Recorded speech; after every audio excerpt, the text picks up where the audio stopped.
Live from Mortgage One studio, Russ Clark with you. It's Monday morning, 6 o'clock. I know I have George Braun's going to be calling in this morning, our Washington bureau chief, to say hello. He said he wants to talk about 60 Minutes. I don't even know what 60 Minutes he's talking about, or what show on 60 Minutes. 60 Minutes is still around. I don't think they do near the show they used to. I think that's left up to Nick Shirley. He does 60 Minutes now, probably for free. Yeah, he's the guy that went into Minnesota and went to the Leering centers and all that. Does behind the scene. He's outperforming the real media for sure. He's over in California now doing some of the same stuff. U.S. military, I want to mention, and of course we know about Iran, and we're going to talk a little bit more about that.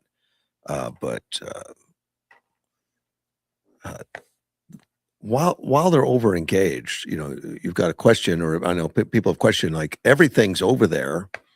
Can they still do the drug interdiction? Can they take care of anything that's going to go on with Cuba? Can they do those kind of things? The answer is they're doing it. And I think it was Hegseth that mentioned that the U.S. military in Iran, I mean, as powerful as it is, with three destroyer groups, aircraft carrier groups, there's an amazing amount of power that's over there. Many countries would envy to have that kind of power that's over there. Apparently that's 10% of the military is what's over there. That's all they have exposed. It's 10%. We have 11 aircraft carriers and thousands of airplanes and all that, but 10%. So dedicated over there right now, taking care of this incident because they want to do maximum stuff. So they're able to do other things, and they did. There was a couple boats destroyed just in the last few days, April 11th, by a Southcom commander. He's the one that mentioned it was at his direction, General Francis L. Donovan. And of course, these are the drug vessels they've been destroying. Didn't stop. I mean, if those people's running the drugs thinks that, well, they're too busy in Iran, they're not going to pay attention. That was an oversight. He said, intelligence confirms the vessels were transiting along known narco-trafficking routes in the Eastern Pacific and were engaged in narco-trafficking operations. He said 2 traffickers were killed and 1 survived in the first strike, and 3 more were killed in the second strike. Southcom said it immediately notified U.S. Coast Guard to activate a search and rescue operation for the survivor. And this kind of activity goes back to January 20th of 25. President Donald Trump signed an executive order designated several narcotic cartels based in Latin America as terrorist organization. And they've been knocking them out. I don't have a current total, but I know it was well over 40 boats that they've taken care of. I forget how many people it is well over 100 that were involved in this. I don't know how they keep getting people to be captain. I'm sure that job's out there if you're looking for a job, but I mean, they're not playing around. On April 12th, Southcom posted on X, applying total systemic friction on the cartels. That's what they call it, friction. On March 17th and 19th, Francis Donovan, the same South commander of the Southcom, who authorized this strike, he had to testify to the Senate back then, the Senate Armed Forces Committee. He said he believes that the military strikes on drug boats may not be a long-term solution to the problem. We've seen changes in the narco traffickers' patterns. Looking forward, Senator, the boat strikes aren't the answer. Well, they haven't given them up yet. Although friendly foreign nations have made significant efforts to combat these organizations, suffering significant losses of life, these groups are now transnational and conduct ongoing attacks throughout the Western Hemisphere as organized cartels. That was the White House statement in October of 25. The UN still exists. It's amazing how Trump has been pointing out NATO, the UN, and lack of assistance, help, and the questioning of what's our place in these organizations. Yeah, they were built a long time ago for specific reasons that probably don't exist anymore. The UN Office on Drugs and Crime said in a 2023 global report on cocaine, citing figures from the U.S. Drug Enforcement Administration that 74% of cocaine flowing north out of South America uses the Pacific route. Well, and that's a good place to keep your eye on. I guess that's what they do. One of the countries that's a major source of cocaine trafficking is Ecuador. While Ecuador is not a major drug-producing country, its extensive coastline on the Pacific Ocean, dollarized economy, and geographical position between major drug producers, Colombia and Peru, renders Ecuador an attractive target for transnational and local criminal organizations to exploit porous land, air, and seaports of entry. Last month, Ecuadorian and U.S. military forces conducted joint operations against designated terrorist organizations in Ecuador. Well, they haven't shut it down yet, but the issues in Iran are not stopping the military from continuing those operations. I think most of you have heard about the talks in Pakistan between Iran and the United States. Actually, J.D. Vance was there. I think they said it was 24 hours or 23 hours or something. They had long talks, and they weren't direct. There were intermediaries, and I don't think they even sat in the room. They were not in the room together. The Iranians would put proposals together and then give them to the Pakistanis, which would run into another room and discuss it and everything. So for some reason, they kept them separate. Would have been interesting to be there and see what was going on. The Iranian president afterwards says the deal will be reached if U.S. abandons its totalitarianism. Totalitarianism. So they're of course blaming it on the United States. I think that's to be expected. He said Sunday that an agreement with the United States was possible if Washington abandons its totalitarianism and respects the rights of the Iranian nation. He doesn't spell out which rights those are. Rights to what? Support international terrorists all over the place. His support to unite the Iranian nation and attack on all the other countries around them. It's just ridiculous, but it's real. So this is how they've been negotiating forever, for 47 years, and they get people to back off. If the American government abandons its totalitarianism and respects the rights of the Iranian nation, ways to reach an agreement will certainly be found.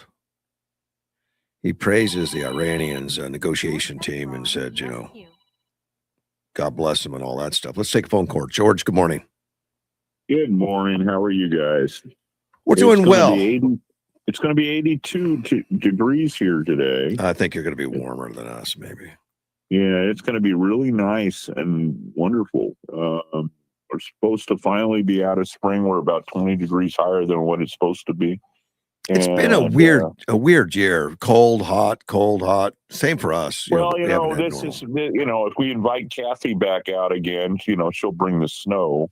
She did it Is twice. that what she did? The snow? Yeah. Well, December, our first snowstorm we got, she came out.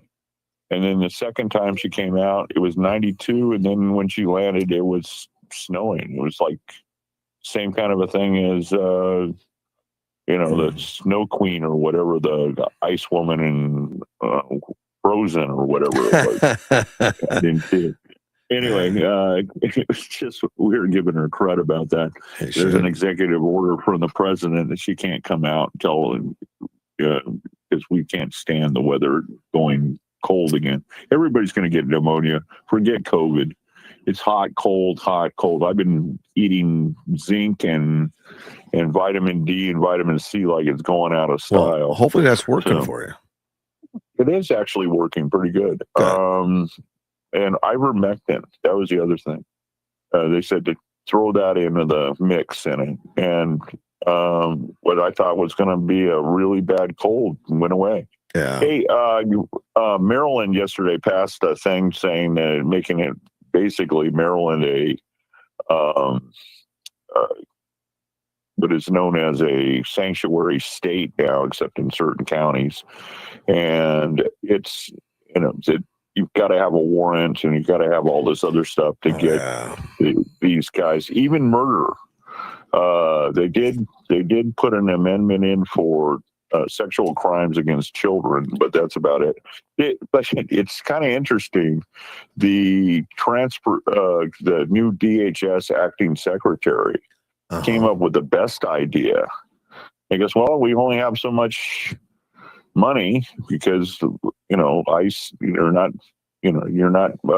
giving us money for DHS and Department of Homeland Security and ICE and everything. So we're just going to start pulling customs out of airports.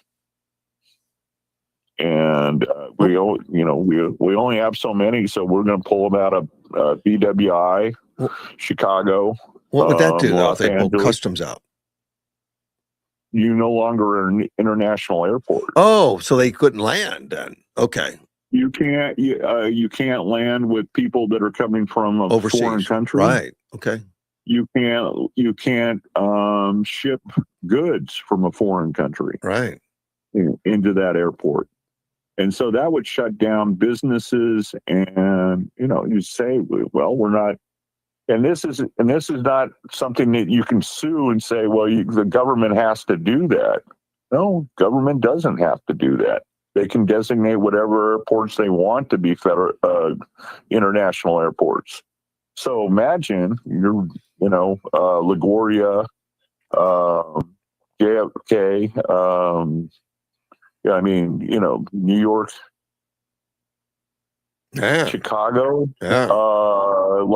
LAX, which is one of the biggest airports for this, San Francisco, Atlanta, any one of these states and BWI, which is one of the other ones.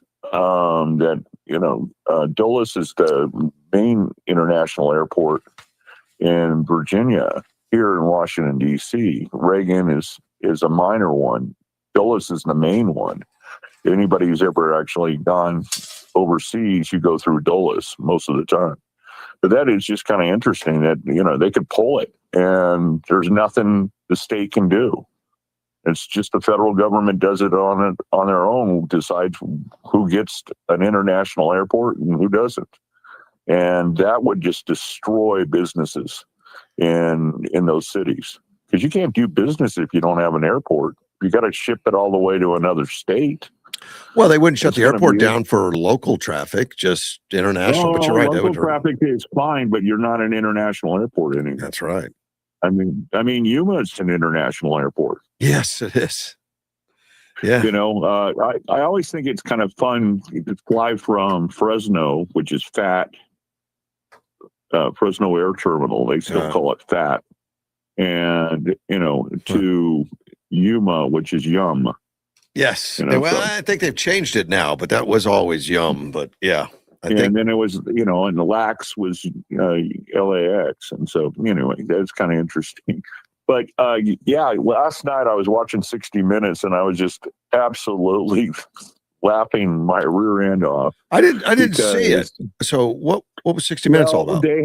they had Cardinal McElroy from Washington D.C. and they had two other cardinals there, saying that the Pope, Cardinal Robert, who my uncle Mike knew and mentored, who's now Leo the 14th, Right. is getting into this whole thing on he didn't say anything about the fact that 45,000 people that were killed in Iran by the Iranians during the protests. But now all of a sudden he's saying we got to have peace and we got to go through this whole thing. And it's kind of a dichotomy because he was the first pope in 750 years to re-recognize the Knights Templar, which was a military arm of the Catholic Church for years until 1307 when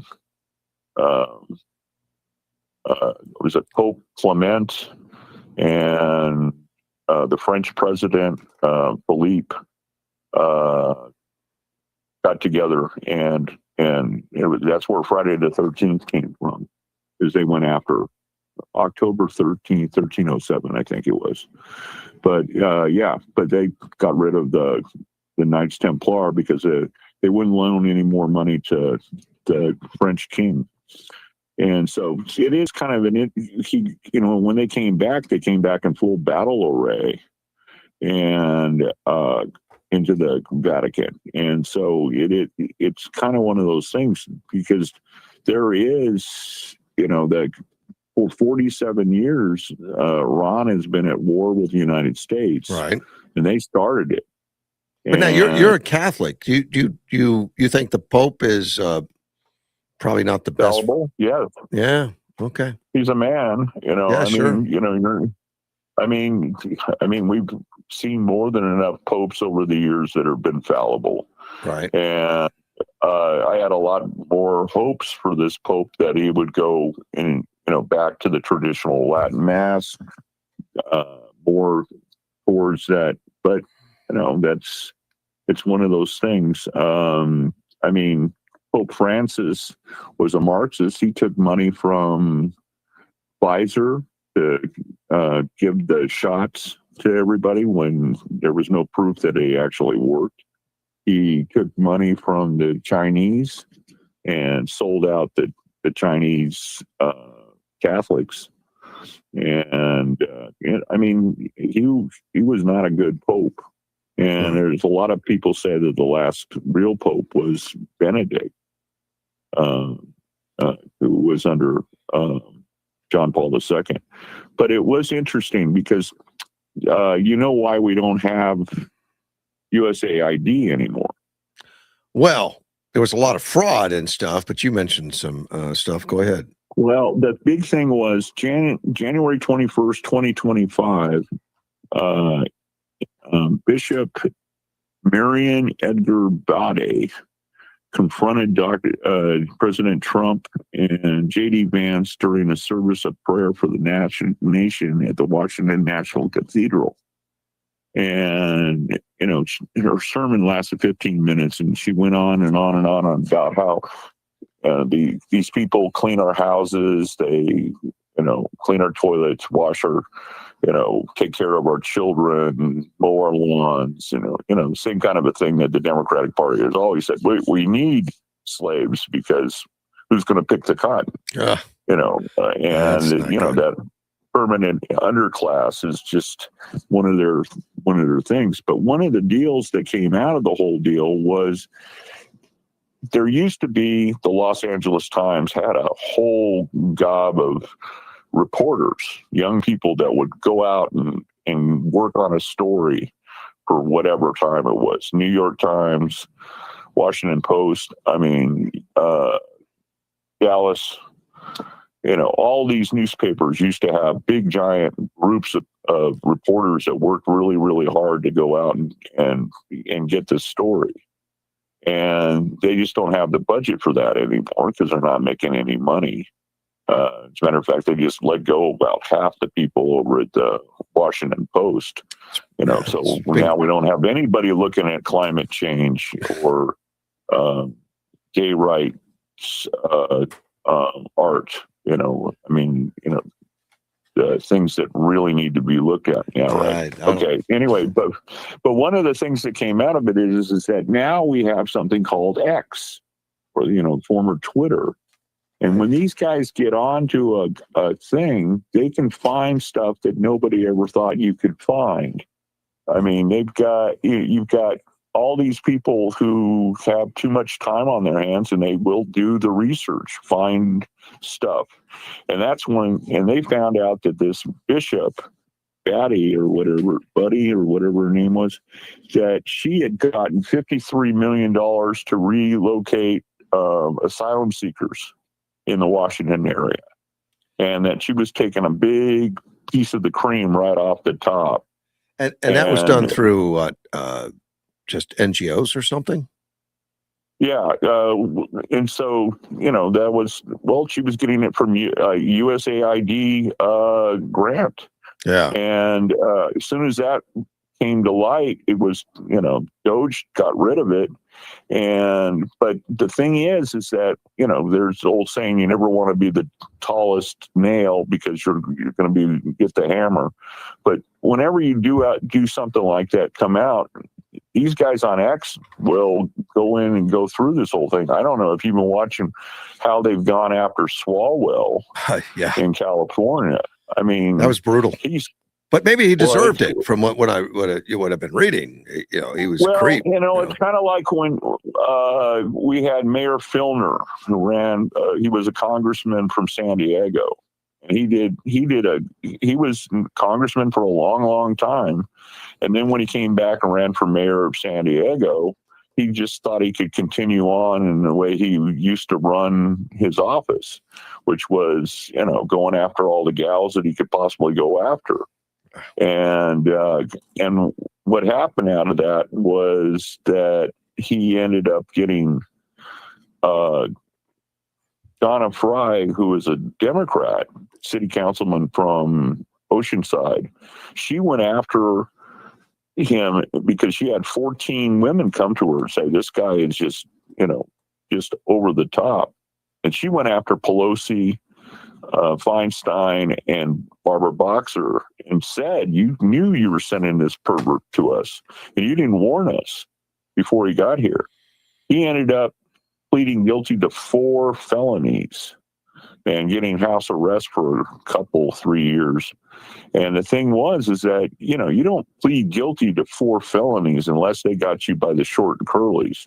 And they had him dead to rights. But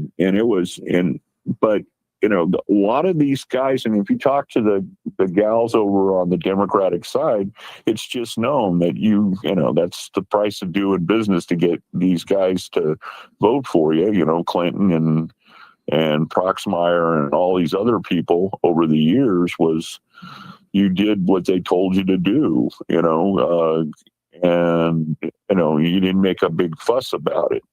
And that's just the way these guys are. That they get all the women or whatever, And so, but Swalwell, they've already filed federal rape charges in New York. Oh, they have? And, okay. Yeah. And so they're going to go after him hook, line, and sinker. But his thing was he basically was going to screw up the governorship in California. Well, right. It's Dems going after Dems is what it is. It's not Republicans don't have anything to do with this. This is Democrats going after Democrats. Well, we had the stuff on him, but we didn't have the actual people that would come out. Right. And so in order to do that, the Democrats had to be able to say to the women, you're protected now by the Democratic Party. We're not going to destroy you. I mean, what's his name? George Stephanopoulos used to be on the war room, to destroy people's reputation in the Clinton administration. Axelrod And of course, Carville has said that you can, roll $100 bill through a trailer park and get half of these women. Well, yeah, except for that's what they did. These guys were just horrible people. Put some ice on it. It's the line that what's her name said that Clinton said to her when she had a bruise on her head. But the thing is that when you come out against this administration, and I mean, there's a question of whether or not they were acting politically or acting in the best interest of the church. You mean with I basically believe that the Catholic Church in Washington D.C. is snake bit. We got, was it McCarrick was defrocked. The next cardinal, his name escapes me. He was moved because of protecting pedophiles, and then you had Gregory, who came in and they got rid of him within very quickly time because he couldn't work with anybody in the administration. And now McElroy, who they brought up from San Diego, and they're already saying on X that they've got the receipts to show that he was taking money from the cartels, just like the allegations against the governor in Arizona, which is that's before the grand jury right now. So you've got, a lot of these things, if somebody has the time and the ability, and if you've got 1 million of these people online, this is one of the reasons why they don't want us to have these things, is because there's somebody out there to fact check everything. Oh, yeah. I mean, I remember when some reverend said that, some black reverend said that Walmart had written something nasty on his cake. And they went back and found the video, and there was nothing written on the cake when he left the place. But the way that they caught him was the people who actually decorate cakes looked at the writing, and they said, no, that comes from a different that would be coming from this kind of a font. Nobody would ever use that kind of a tip to decorate a cake professionally. That comes from one of those things that you buy, to make it yourself. I mean, there's somebody to fact check everybody every day now, and better than they could ever. What was it? Dan Rather, when he got fact checked, because he had the documents that showed that George W. Bush had gotten a deferral in the National Guard, and instead of coming up with something that had been typed on a Smith Corona regular typewriter, that would have been a manual typewriter in those days in the 60s, they had the font was it Times Roman Word Perfect, which wasn't even invented till 1996. So, they immediately said, well, the font wasn't even invented until 1996. So how could this have been 1960s paperwork? Right. I mean, I wouldn't have thought of that. But, somebody will fact check you on everything on the internet. It's easier to do lie now. anymore. Yeah. Hey, question back on Pope Leo. Just President Trump, they say he attacked him, on X. What they did is they called him a liberal, weak on crime, terrible for foreign policy. That, I don't know if that's an attack, but, it's obviously some frustration. But Pope Leo had to come and says, I have no fear of the Trump administration or speaking out loudly of the message of the gospel, which is what I believe I'm here to do. Is that what he was doing, speaking the message of the gospel? No, I don't think so. And I'm a lifelong Catholic, and everybody knows, I wanted to even be a priest when I was 6. And still hang into the church, but one of the things that you got to go with, and I've seen, you deal with men that are in power that have forgotten who brought them to the dance. You know, and so I mean, that was the line from Napoleon. I'll bring down the Catholic Church, and the Pope said, "Good luck. We've had lay people, popes, and bishops trying to do it from the inside for hundreds of years, and they haven't been successful." You know, so how do you figure you're going to do it? I mean, it's one of those kind of the things where I mean, there's certain things that the Pope should be, there's more things for him to worry about. I mean, the fact that Islam is raised its head and is saying that they're going to take over Europe again. Right. And I mean, they've already burned down or tried to burn down Notre Dame. They've burned down more churches in Europe than ever. There's been more church fires in the United States than we've ever had before. And the thing is that, you know, how long till, I mean, if he's going to go over to that one island, which is, you know, inundated with Africans, and it's not African families, these are all military age men coming in. Coming in where? Where do you mean coming in? Into Italy, on the rafts. Right. And supposedly he's going to be there the 4th of July weekend. That's what they said on the 60 Minutes. And the thing is like, for God's sakes, you know, there's more people coming in that are military age. It's a whole army. You're being invaded. And, you know, if they were coming to get away from their country, they would be bringing their families with them. But they're not. It's just the males. And, you know, and they have no skills. They go immediately on to the dole. And the thing is that's, you know, that now you're starting to see the mafia in Italy stand up. The Sicilian mafia and a number of other ones to start protecting their territories. Same thing that happened in Chicago just recently. They had the Crips, the Bloods, and the Latin Kings all got together to try to push out La Tren Aqua and MS-13 that were trying to come in on their stuff. And same thing in New York.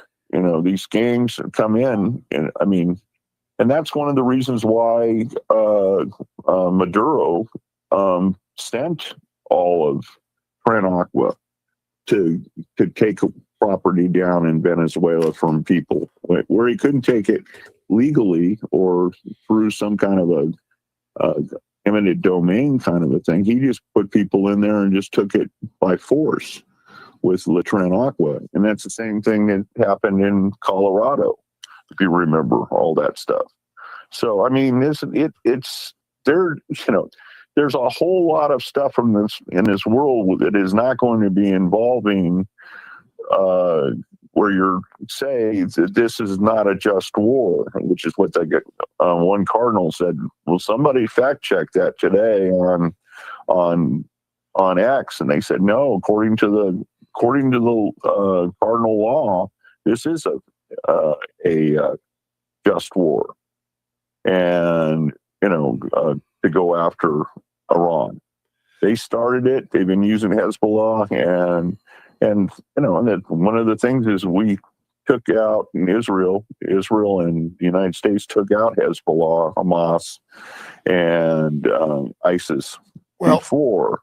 So now it's going directly to the Republican Guard in Iran. I'm uncomfortable with the president, you know, bringing the Pope into it. I would think he'd be better served to ignore it, but I don't get my wish always. One of my listeners said Republican leaders, including the Speaker of the House and the Senate President, condemned testimony as disgraceful, substantiated, and French theater.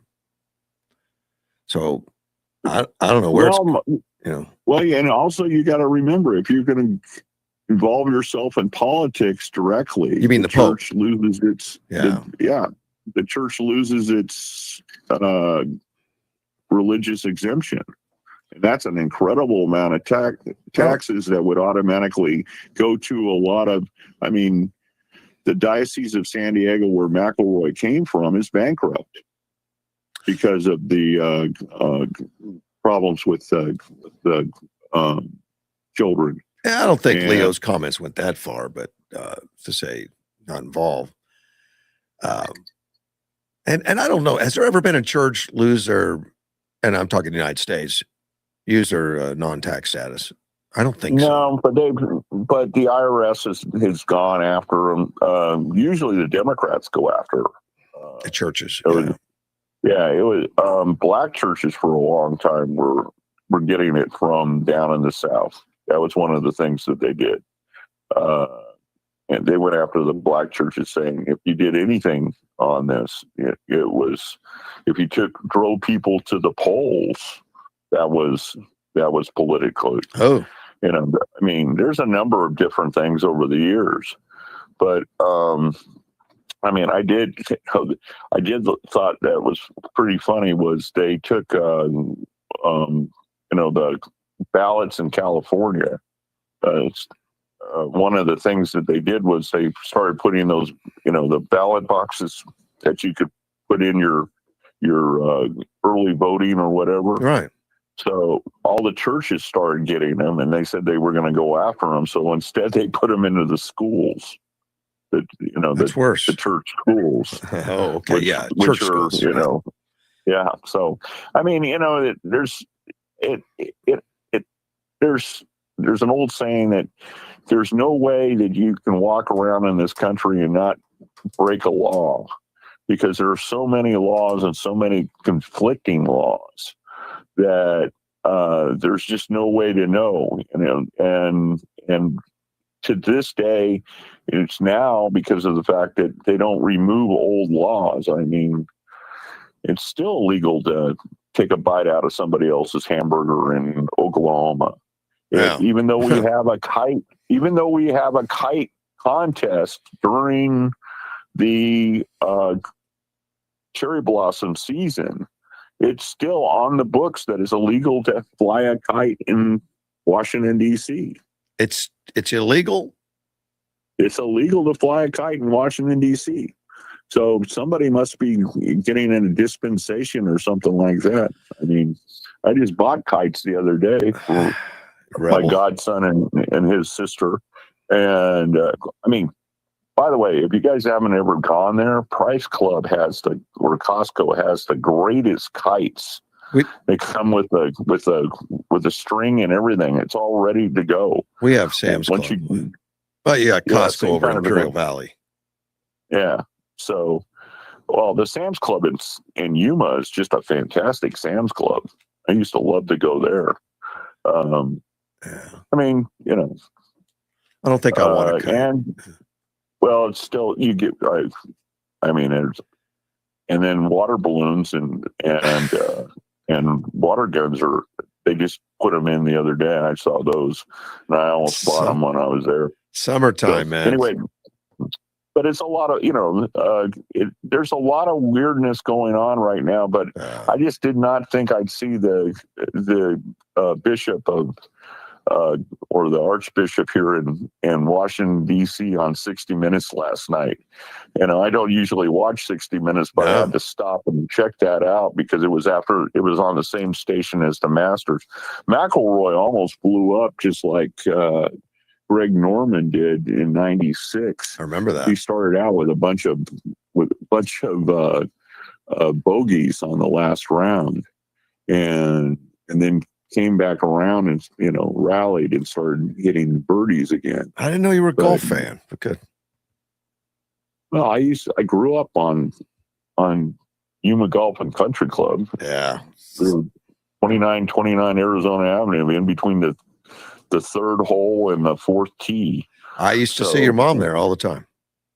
Yeah. So, mom, she had that running bridge game over at that. Oh yeah. Yeah. Actually, that was my favorite story from we were doing when you were running for supervisor. Cody and I were doing the show, and we had Donald Rumsfeld on. We had Governor Barber on. We had Marsha Blackburn on. We had a whole bunch of people like within a week. Mhm. And Mom went to play bridge, and the Republicans she played bridge with said, George is going to get into trouble making up these voices, and pretending that he's these people. And Mom goes, no, they're really calling in. And that's when we were first started getting, the really fun guests from Washington, D.C. We need to get our AM signal back so we get back to doing a lot of that. Yeah, and it was. I went to the celebration of life for David Keene, and we're going to miss him. He was probably one of our greatest guests, but it was really cool. They had it at the Alexandria George Washington Memorial Masonic Hall. Okay. Which isn't just a hall; it is a giant building on a hill. And you can see it when you're flying into Washington, D.C. It's just this huge building, and it has theaters and conference rooms and everything else in the entire world there. And it is just neat. And they, giant statue of George Washington, and everybody from Washington Times, the number of, there was a whole bunch of people there that were from both the NRA, politicos, former governors, former senators, all the people that were still alive from the Nixon era. Hey, if you ever wanted to feel young, you should have walked into that room. Man, I mean, I felt like a kid again because these guys were old. Maybe I should have been there then. I need that. I do need it. Yeah, there was a lot of people that were way into their 90s, and so it was something else to go to. Yeah. And they didn't have a service.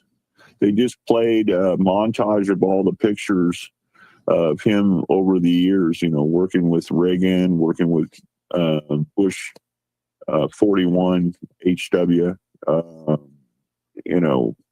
him on the Hill, him with everybody,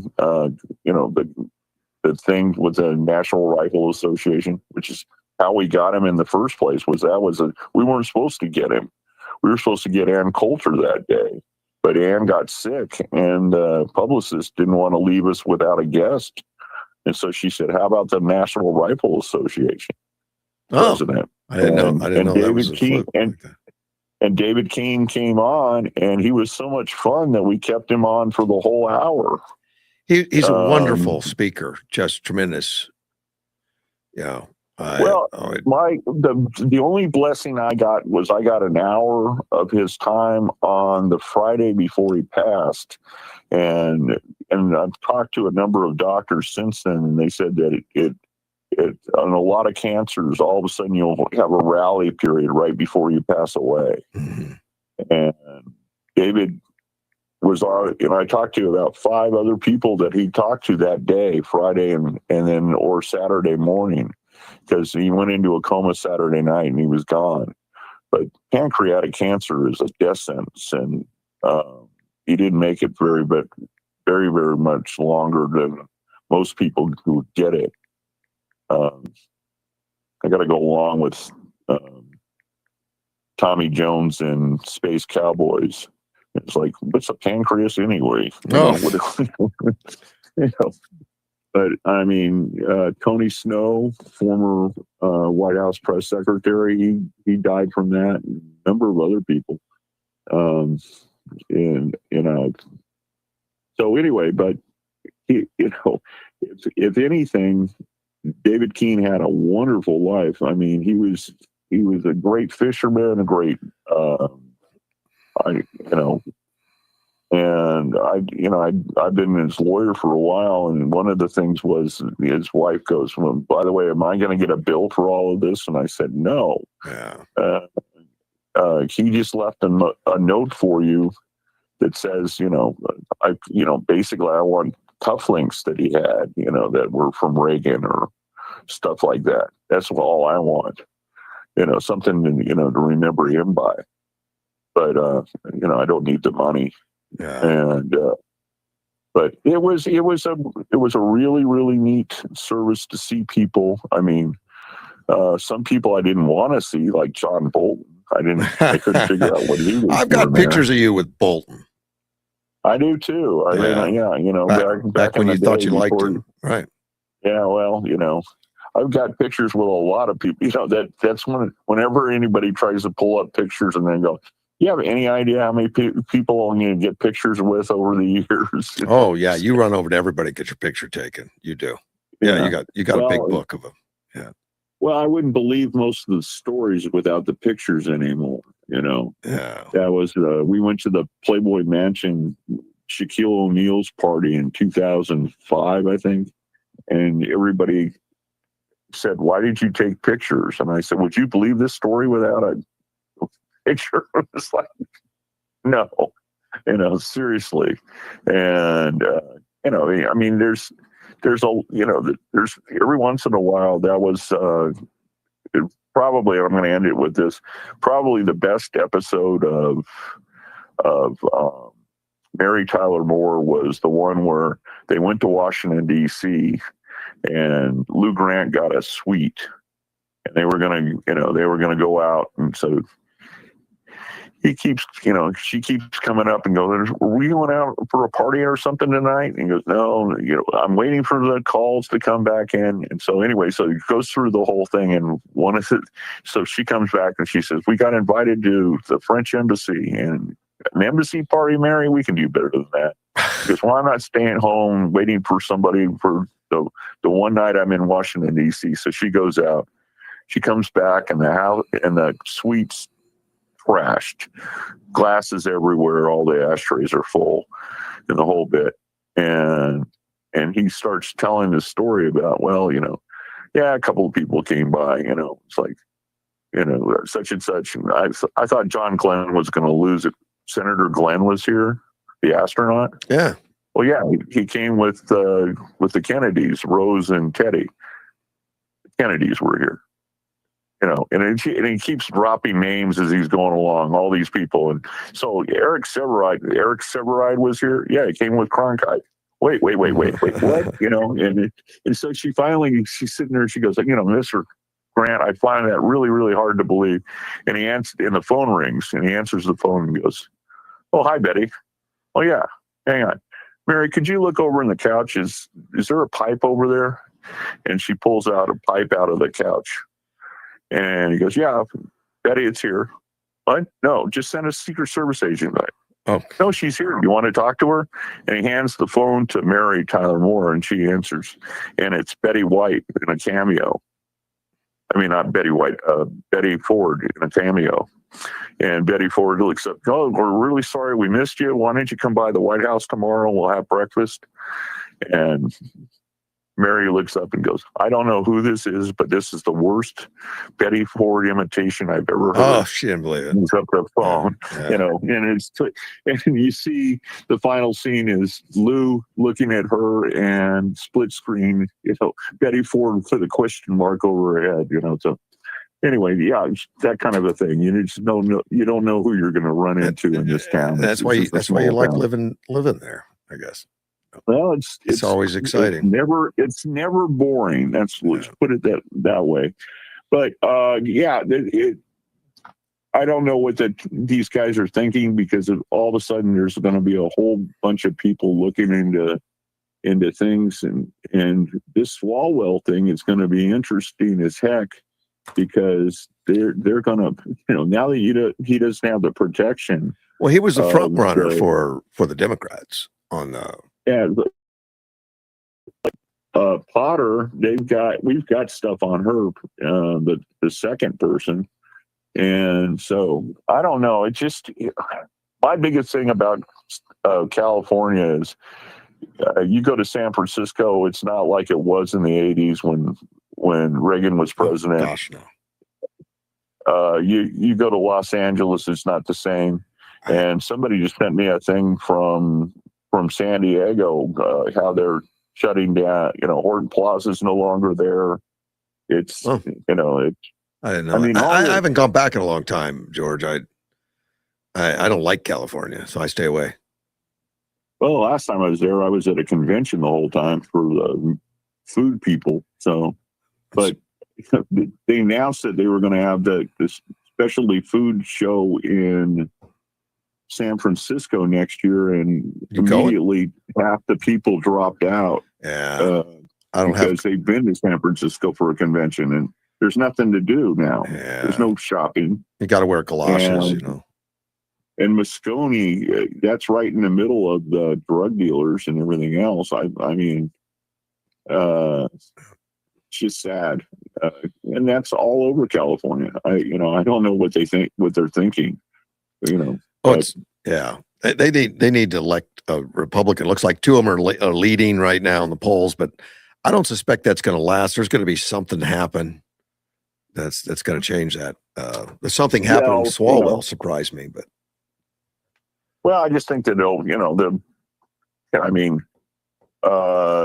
they just came out with a law that says that you have 15 days to figure out your signature after the election. Well, I guess that leaves everything open so you can manipulate stuff, Yeah, I mean, there was a time when you had election day. Yeah. And the idea that you're going to have 30 days or, pre-voting for 20 days, and then you can keep it up, and then you can also count ballots that didn't come in, or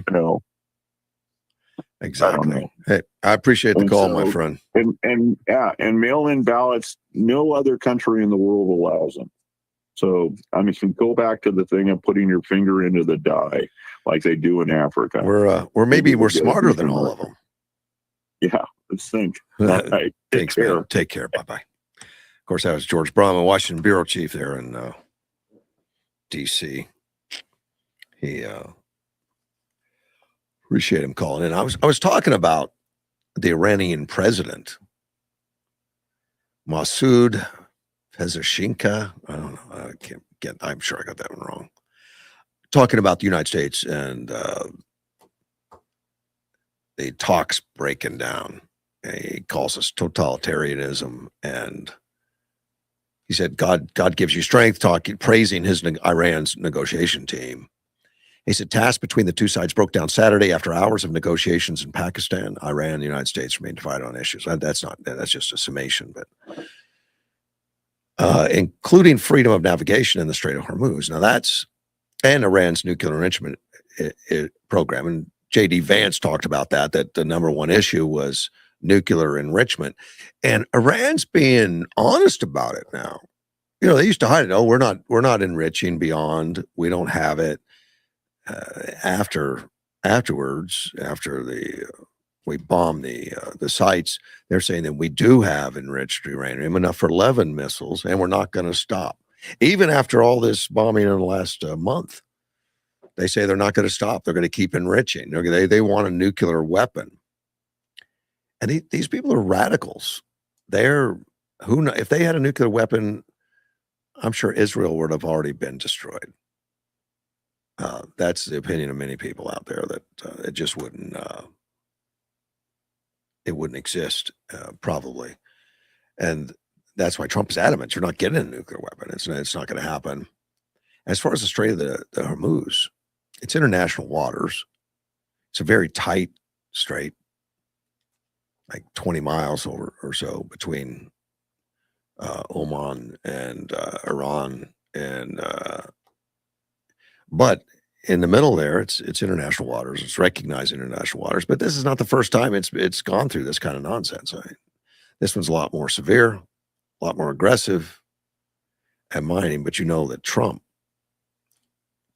has come out and said he's closing it. He says the Iranian ceasefire is holding well, which, I got some things to say about the ceasefire, but he says the Strait of Hormuz blockade confirms it. He said, as you know, at 10 o'clock tomorrow, we have a blockade going into effect. That was done yesterday. Other nations are working so that Iran will not be able to sell oil. And he declared that the blockade would become very effective. He says, so they're not going to go through the strait and ultimately that will be corrected. So, well, he said there are many boats headed towards our country to fill up with oil. I'm sorry, and then go and take it. He says so they're not going through the strait, and ultimately that will be corrected. But in the meantime, they're using us. We have more oil because of drill, baby, drill. I think it was more than drill, baby, drill. Venezuela oil, I think, is in there somewhere, and Canadian oil continues to go through the United States. That's probably supplying a lot of that. And the drill, baby, drill has probably opened up some, but still, it takes a while to get all that going. And but Trump's been in office long enough. I'm sure some of it might have hit the tap. Might have. It doesn't change the pricing. The pricing is still, international. Whatever the market bears, and the market decides that, not the United States. But he's doing a his own blockade, which is going to be sketchy, scary. The first thing he did this weekend was send a couple of missile destroyers through the strait. And there's some audio out there of the Iranian controllers telling the ship to turn around. The ships identified themselves, or one of them did, as a warship. And he told the warship to, turn around, and we're going to fire on you. This is your last warning. Then he gave him another warning, or then he called out to all ships in the area to stay 10 miles away if you see a warship, because we're going to fire on it. It never did. And apparently, according to Trump, they were there to start working on the mines, making sure that they destroy them. But they're not really. They're just missile destroyers, but I don't know what equipment they have, they don't have, and there's other mine equipment that we have, that comes on other boats. I would assume they're on other boats. But President Trump detailed it that it's going to be all or nothing, the U.S. blockade of the strait, which that doesn't help with the price of oil right now. In the short run. In the long run, it's probably going to stabilize it if this thing takes care of it. He said Sunday morning, it's all or nothing. He says, we're not going to let Iran make money on selling oil to people, and they like it or not, and like it or not, people that they don't like. It's going to be all or none, and that's the way it is.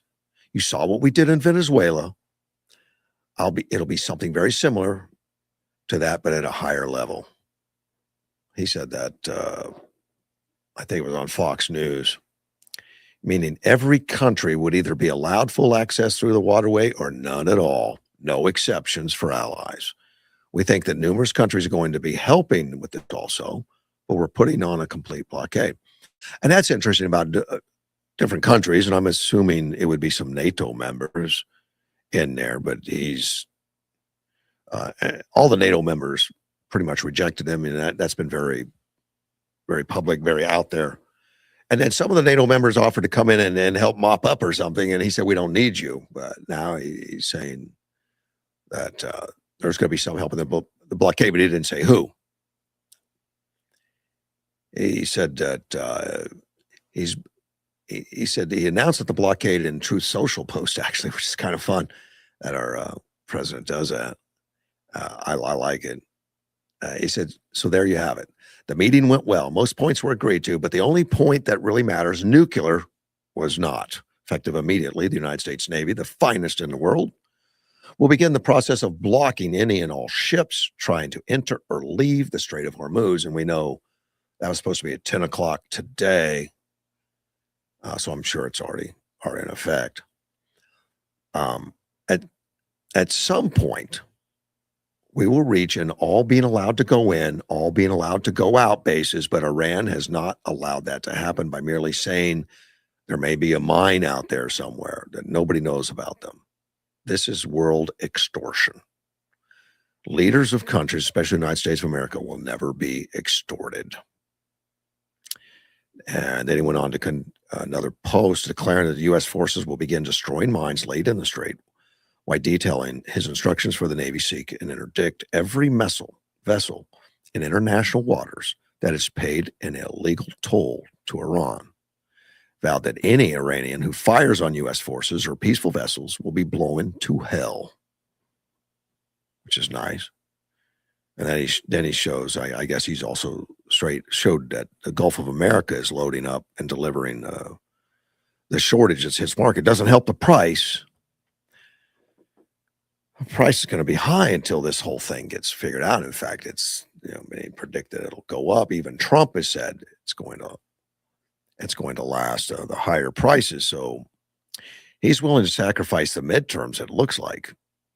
Because people are going to vote their wallets, and if the gas is high, they're looking at him not fulfilling a promise, and that's unfortunate. I respect it though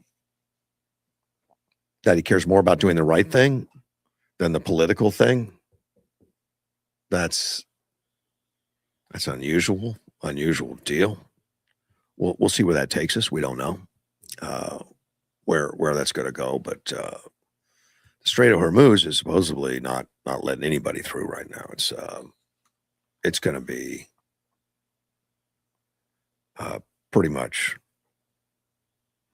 close. Although I did listen to some Navy guys that were on some blogs and stuff and said that interdiction is not that easy. What Iran does, with the Strait and the pinch point and all that, and then threaten to blow them up, it's pretty easy to get people to back off. The ships aren't going to get insurance. They're not going to risk it and all that. I don't think anyone believes the United States government's going to fire on them. So they may or may not go through and challenge the United States. I don't want to see that. And of course, would the United States really fire on a Chinese vessel that comes through? I hope we don't find out. I hope that doesn't go through. But somehow that strait has to be opened, and that's not an easy task. I mean, you can't take out 90% of the weaponry and do it. I mean, those ships have got to be pretty confident that they can get through there and they're not going to be destroyed with 2 million barrels of oil on board. That's scary for everybody, including what that would do to the water out there and the damage and who's going to do a cleanup under fire. And how are these mine boats going to go in under fire? I guess they're not afraid. I was surprised they sent 2 of those $1 billion destroyers through the strait. I mean, that's really sticking out. They must have felt pretty confident they had it under control as far as handling any aggressive answer or aggressive actions from Iran, any Connecticut actions from Tehran. Iran would have been met. So they must have felt comfortable doing that. Scary thing, and it's funny to listen to the voice interaction between Iran controllers. I guess they have a control base there for that strait that you listen to, and the U.S. Navy, they just were very calm about it. Yeah, we're in international waters, we're okay, type stuff. And the Iranian kept emphasizing, we're gonna shoot at you, we're gonna fire. It's your last warning and all that. And they paid no attention at all. They proceeded in. Still scary. We have more ahead. We're not done. Iranians have walked away, or will not. I could say walk. I don't know who walked away, but they both walked out with no deal done. Iranians are not going to give up on the nuclear. They're not going to give up on the strait being open. They're now charging tolls. So our work there is not done. Donald Trump is blasting NATO still. Even on Sundays, very disappointed in NATO. They weren't there for us. We pay trillions of dollars to NATO, and they weren't fair for us. And we do pay trillions of dollars. We pay the majority, I understand, of the money that goes into NATO. And what Trump says is we've spent trillions of dollars on NATO to help guard against Russia. When you think about it, we're guarding them against Russia. I've long thought it was a little ridiculous.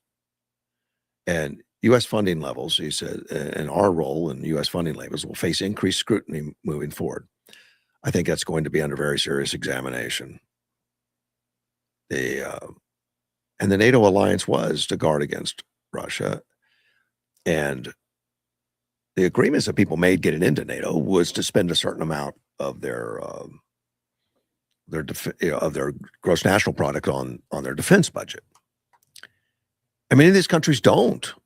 They don't do that. They don't spend it. Canada, for one, are in it. They don't spend it. And they thought they don't have to. I guess United States protects them. The United States is powerful enough to protect them all. And if the United States pulls out, I don't think all those countries together equal what the United States military is. All the countries together don't equal that.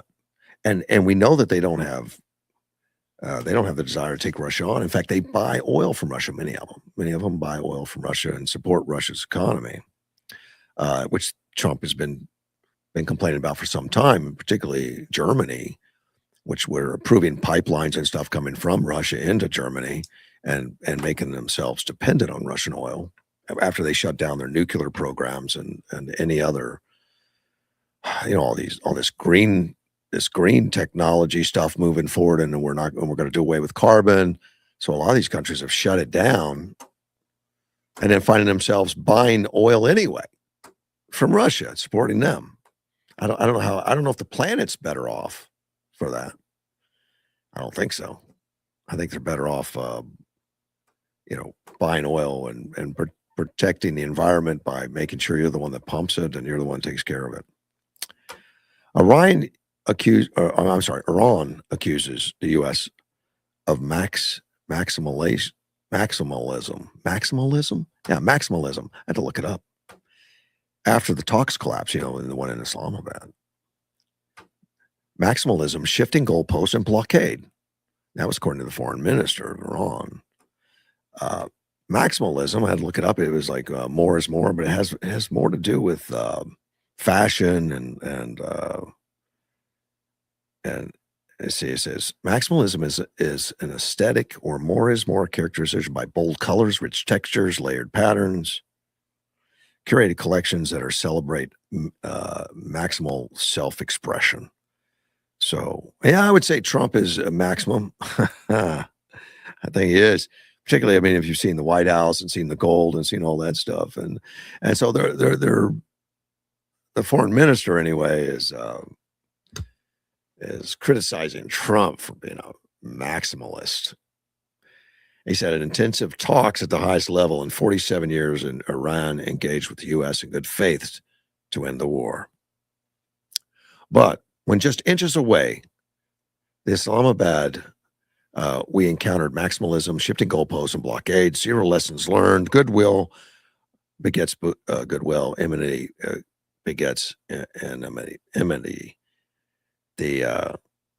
Those are the first that were the ones since the war began on February 28th. Iranian delegation, I guess, was led by the parliament speaker.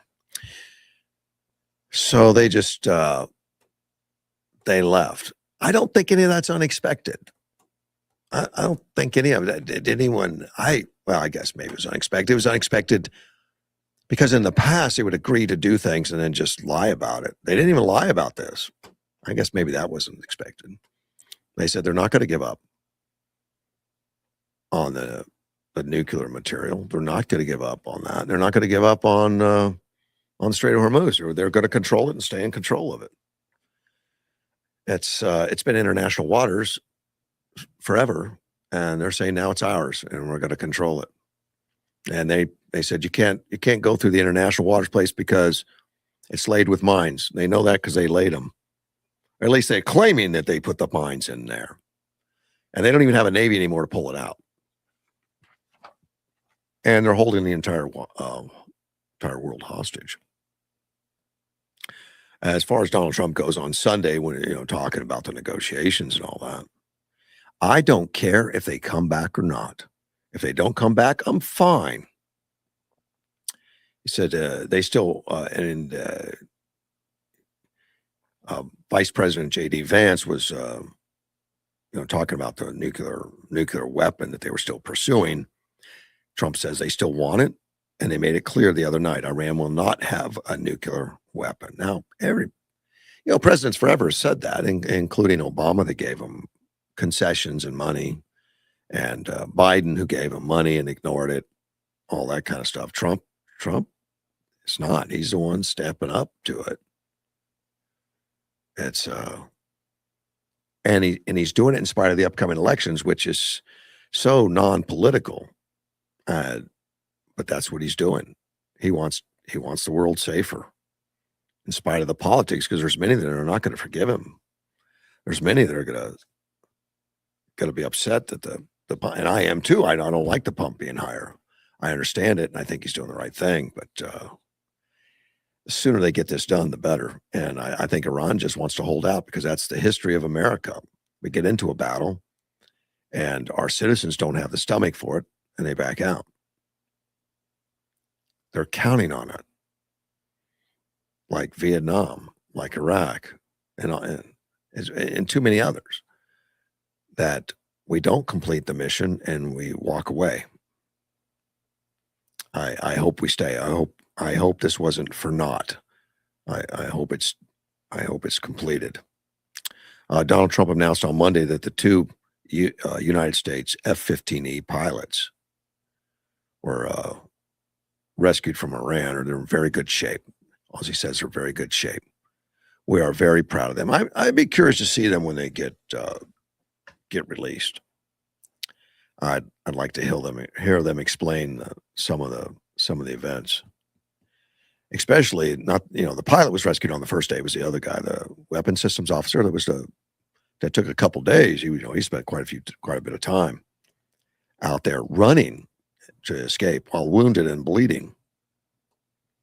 The president says one of the most daring missions in U.S. history. The two airmen were aboard an F-15F fighter jet that was shot down earlier this month amid heightened tensions between the United States and Iran. Both recovered in separate rescue missions, and we're hoping they're okay. It sounds like it. Sounds like they're recovering. I don't know what the injuries would be, but I tell you, the ejection seat itself can be an injury. Yeah, that's a once in a lifetime ride. Many times that will ground you after that. I've heard that people that go through that could get some concussion injury or some other injuries, because it's a brutal ejection in a lot of cases. That it could sideline you after that you might not be able to go back to being a pilot. But I understand it may be different, and I know some of the current ejections, like the F-15 pilots that got shot down with friendly fire. My understanding, they're back flying. So maybe some of that's been adjusted. Maybe it's better than what it used to be. Barron Trump is in the news. Kind of surprised about that. They've done a good job of keeping Barron out of the news. I think mostly Melania that has kept Barron Trump from the news. He's 19 now. So I guess it's time for him to start having a career of his own at 19. So he's the director of a new launch of a business. It's going to be based in Palm Springs. He's the director of it, and it's Solos Yerba Mate, whatever that is. It's headquartered near Mar-a-Lago, and it's a beverage. They're introducing our 12-pack pineapple and coconut, according to the company, launching in May of 2026. And this 19-year-old was listed as the director of the Palm Beach, Florida-based beverage company. Product will be available for purchase online at solos.com, SOLLOS.com. They also shared some videos showcasing the design of this new beverage packaging. I didn't look at it. I guess it's exciting. In one video, light blue cans featuring Solos is bold lettering over an orange and yellow sun graphic appear to move through a factory during mass production. So they're already in mass production. Yerba mate's a caffeinated herbal tea native to South America, has recently gained popularity in the U.S. as an alternative to coffee. So Barron's already starting. According to the SEC, dated January 23rd, Solo's raised $1 million through a private placement and lists at least 5 partners. Now, Barron is right now, he's a student at New York University Stern School of Business, along with 4 others named in the SEC filing, are listed as executive officers and members of the company's board of directors. The company lists their names and said some of those of the 4, they went to the same high school as Barron. I guess Barron would have been a good guy to be buddies with in high school.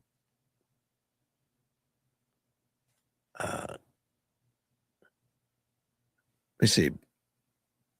Bernstein is one of them, Spencer Bernstein. He's a Villanova University student who previously attended Oxbridge Academy in Palm Beach with Trump, was listed as an executive officer. He says, I've decided to postpone my final semester at Villanova University to focus on something I've been building for the past 8 months.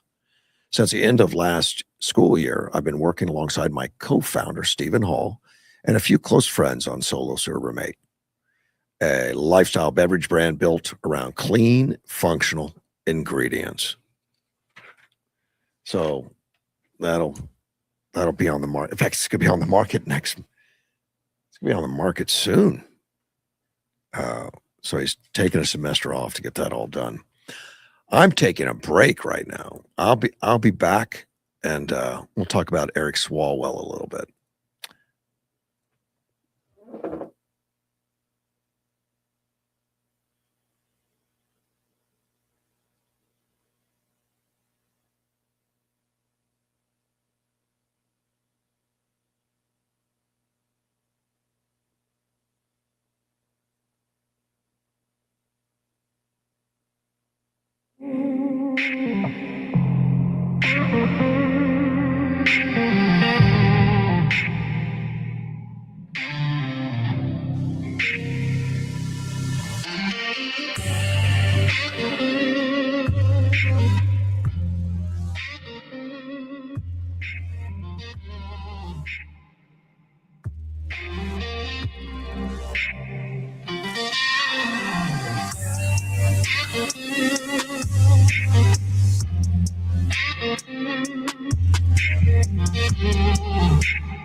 Russ Clark back with you. Phone lines are open. 928-941-0304. And that is my cell phone number, but it goes on to air right now. Let me turn some of that down. Swalwell. I want to talk about Eric Swalwell a little bit. He's the front runner. I know George and I mentioned him some.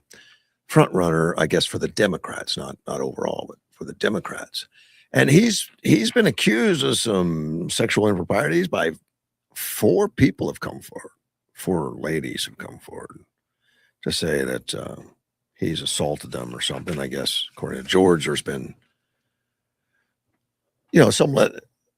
some court cases or something opened up on some of them, but he just said he's suspending his campaign for California governor. I don't know if I might be a little saddened by that. I thought it might be a good deal to have Swalwell in there because it kept the Democrats divided. And maybe that's why he's not there. Maybe that's why they asked him to leave. They saw how much trouble he was getting into, and the people coming forward are not Republicans. It's all Democrats. The people that have asked him to step down were Democrats, including House Speaker Nancy Pelosi, former House Speaker. She said the young women who have made serious allegations against Congressman Swalwell must be respected and heard. This extremely sensitive matter must be appropriately investigated with full transparency and accountability. As I discussed with Congressman Swalwell, it is clear that this is best done outside a gubernatorial campaign. She made those statements on NBC, and of course asked him to step down, which he did. I mean, he suspended the campaign. I guess that leaves opening that he could reopen it. I guess he leaves it open to him. He says, "To my family and staff, friends and supporters, I'm deeply sorry for mistakes and judgment I've made in my past. I will fight the serious false allegations that have been made, but that's my fight, not a campaign." So I was curious what Ruben Gallego was going to say. Now, Ruben Gallego and Swalwell are best buds. They have been for some time, apparently. And he's come to Ruben has already made statements claiming that, there's nothing wrong with Swalwell, that he's a good guy and he's my friend and all that kind of stuff. Now, he just released another statement after they suspended the campaign. He says, "I've read the San Francisco Chronicle's reporting and I take it seriously.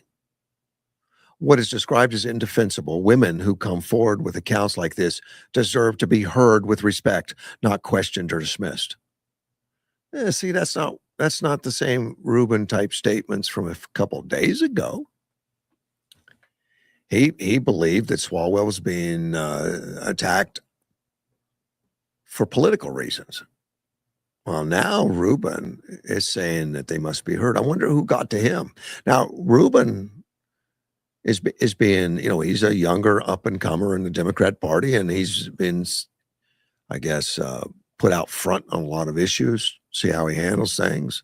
He's been talked about as a serious contender for president of the United States, Ruben Gallego. Now he's jumped on the side of the women, that the women need to be heard. That wasn't what he was a couple days ago. Maybe he's throwing his good buddy under the bus. Maybe he sees his own political image could be damaged. So he's backing off. Representative Ted Lieu sits on the House Judiciary Committee. Said, "In light of the recent allegations against Representative Eric Swalwell, I am withdrawing my endorsement of his campaign for governor." Yeah, it doesn't look good for him. I think he's done. I mean, it's a short amount of time. I just don't know how the rest of it goes. Cheyenne Hunt, a former Capitol staffer and political media personality, she began circulating testimony from women who said they had been sexually assaulted by the congressman. The Democratic candidate currently leading in the California governor's race, known as a known history of being a predator towards women. The spokesperson for Swalwell, Micah Beasley, said this false, outrageous rumor is being spread 27 days before an election begins by flailing opponents who have sadly teamed up with MAGA conspiracy theorists because they know Eric Swalwell is a front runner of this race. Of course, that's what a spokesperson's going to say. I mean, that's to be expected. Deny, deny, deny. course. The early voting for the primary begins on May 2nd. Oh, May 4th. I'm sorry, May 4th. Swalwell's a top Democrat in the race. And, but the two Republicans, Steve Hilton and Chad Bianco, were 1 and 2. I don't know if they still are. I know that Trump has endorsed Steve Hilton.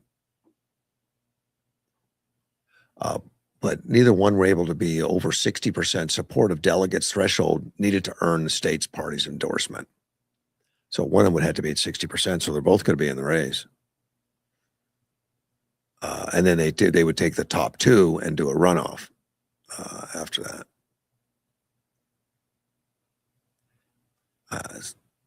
So they're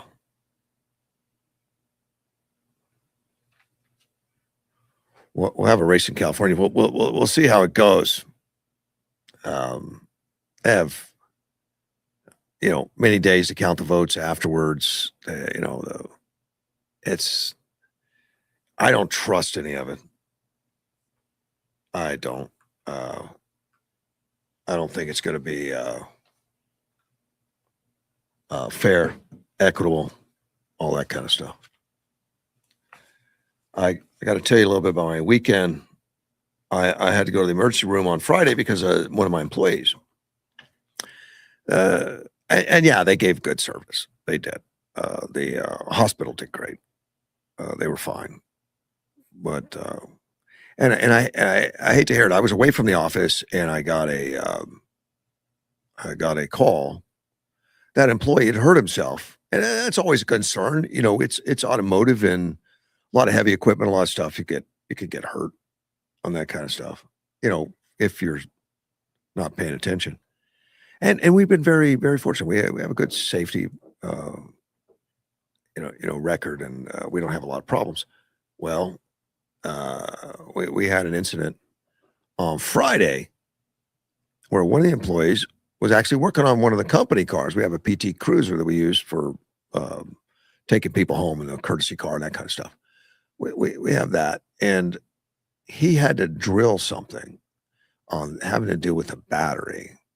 So he's holding the pieces that he had to drill a hole in, and he went right through his hand with the drill bit. Now, it was in the part between his thumb and his first finger there, and it was in the fleshy area. So I get the call and a picture of it. And what had happened was when he drilled, he actually drilled through a cable that was attached to the car and then into his hand as he was trying to drill through another piece. And he stopped the drill when he realized what he had done. And then he had a drill stuck in his hand. He was smart enough not to pull it out. You could do more damage doing that than drilling it in. Smart enough not to do that. But it was also into the cable that was attached to the car, so he couldn't really move. So he screamed to get some help, and one of our employees went over to help him.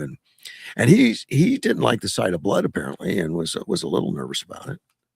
And he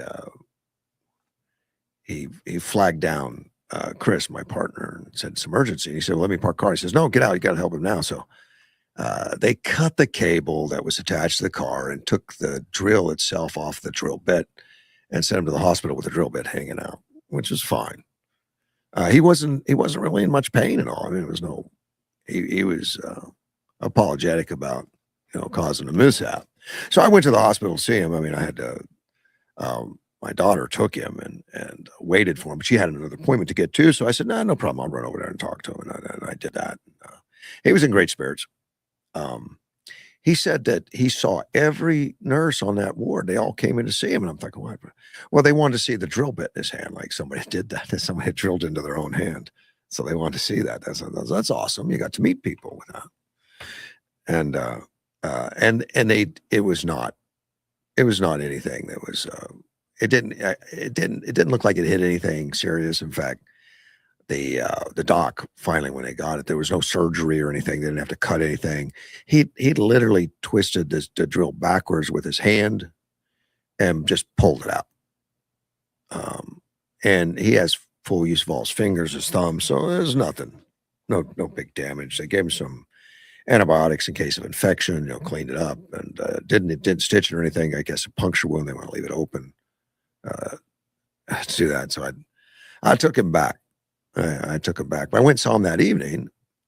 He's a member of the Kokopah tribe. No, I mean, no, I'm sorry, the Kachan tribe. He's a member of the Kachan tribe, and they had a fundraiser, a dinner downtown Yuma at the Eagles, I think, right there on Main Street. Or no, First Avenue, maybe. Yeah, First Avenue. And so Helen and I went, which was really interesting to see some of the tribal dancers and stuff like that, which we had a good time. But he was around, he was taking pictures, shaking hands, he was doing fine. He didn't seem to have any limitations. So I'm sure he's at work today, getting an air conditioning thing done that he was supposed to do yesterday, Friday, in spite of the injury. Get back to work, rub it off, get back there. So he's good natured and really glad Don's okay. He's fine. Yeah. And as another list of things not to do, we did retrieve the drill bit. I made sure that he got that from the doctor. We don't want to throw that away because that's going to be placed in a sacred place to remind people about safety. Remove your hand before you cut. Check that thing. But it happens. I've never done that one, but I'm not immune from stupid. We've done there. So lessons learned, and we'll talk about it. One of my listeners said Trump should encourage Barron to enlist and set the example that all young Americans should serve and not just the working class.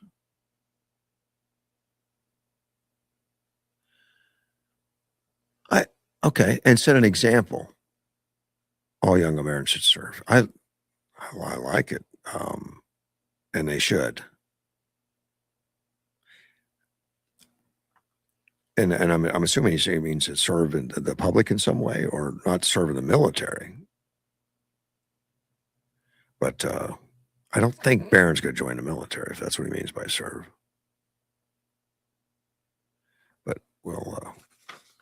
I'm curious to see what Barron's going to be doing now that he's 19 and he's able to speak up. And people are looking at him. He looks most like his dad. He's taller than his dad, and he's been sheltered a little bit. I mean, sheltered from the public. I don't think sheltered in life, but sheltered from the public. He should be fine. We'll see. Trump's frustration with NATO. I got another article on that I wanted to bring up.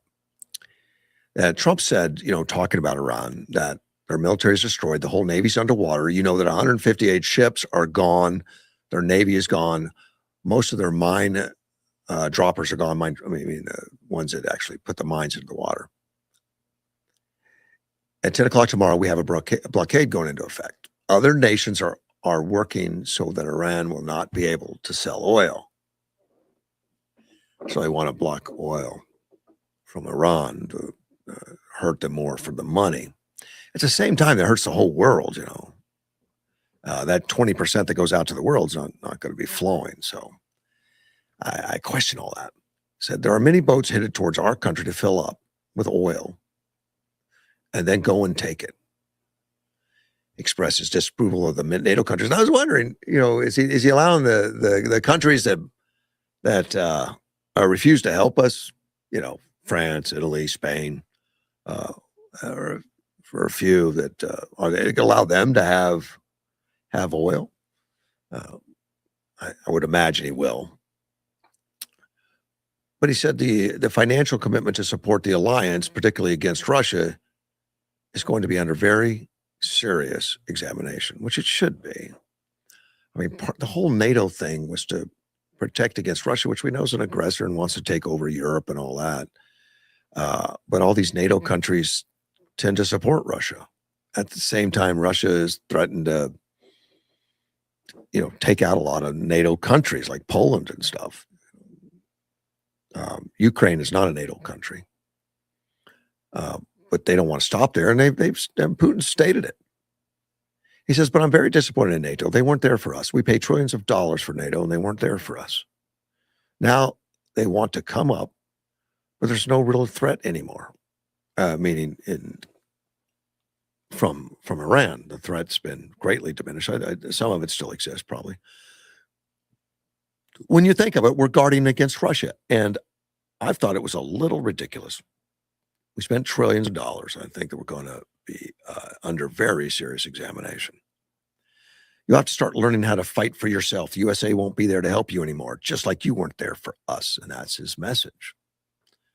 Because they not only didn't support Epic Fury, they blocked the United States from using airfields that we occupy in their countries, and we occupy them. And we set up there after World War II as a defense for those countries, and operate out of those countries as a deterrent to Russia or anyone else from making another invasion.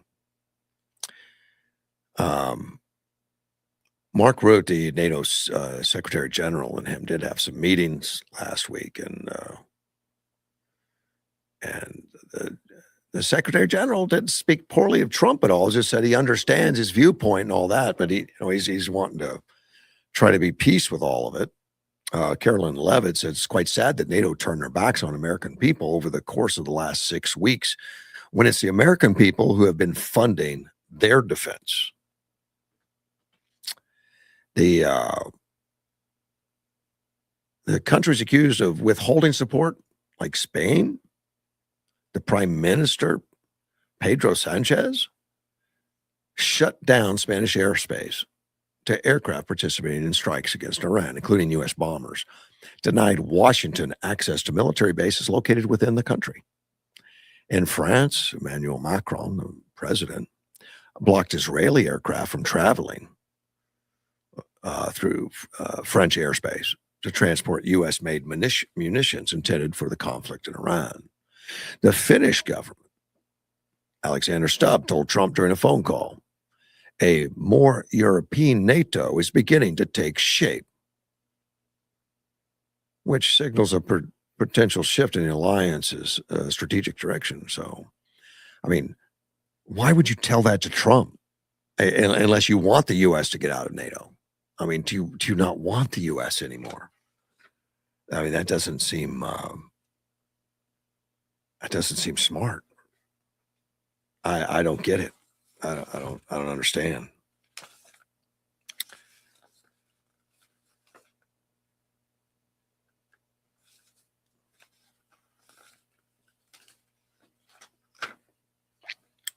The 250th birthday celebration coming up. That's 4th of July, by the way. 250 years. It's also going to have a celebration in Yuma, and I want to talk about that. It's going to be at Desert Sun Stadium. And it says it's entertainment, music, patriotic displays, all right, that. Kristen Magna, public information officer for the city of Yuma, says it brings Yuma together and brings the community together for a once-in-a-generation celebration. The event will feature activities for all ages, including a patriotic drone show, live performances from both national and local artists. Headline celebration, country music artist Randy Hooser, joined by Permelli and Yuma native Bobby McClendon, which is good. It's all about making memorable experience here in Yuma while still celebrating and honoring a milestone in our nation's history, according to Kristen. Good for her.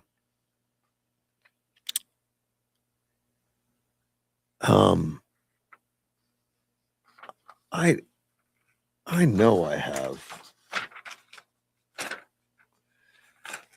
an article hiding in here I want to talk about, and that's that Phoenix police officer.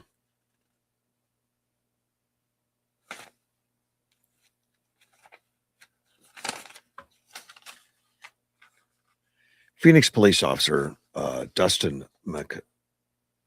Mullen, and somehow I don't have it. Let me take a quick break, and I'll be right back.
I'm back with you. I misplaced my paperwork, but I have since retrieved it. I want to talk about this Phoenix police sergeant. They say he's at the center of an anti-ICE protest controversy. Dustin Mullen, Phoenix police sergeant, he's been reassigned to work from home. I guess that's bad if you're a police officer. Probably going to collect a paycheck. The problems with him is he's got some allegations of inappropriate off-duty conduct. So this didn't happen while he was on duty. The chief of police, Matt Giordano, he just issued a statement. He says, I wanted to address a recent incident involving an off-duty officer in a neighboring city. Law enforcement professionals, we are held to higher standards of conduct, both in and out of a uniform. Our community expects integrity, accountability, and sound judgment from every member of this department. And I expect the same. When we fall short, we must be accountable and will not tolerate actions which undermine the trust the community has placed in the department.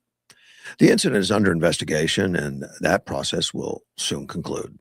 The completed investigation report will be ultimately come to me for review and action after a thorough and fair assessment of the facts.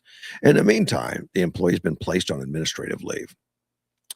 He says, I remain committed to building and maintaining community trust, transparency, and accountability. I'm taking this matter very seriously, and I will communicate my findings publicly as soon as they are made.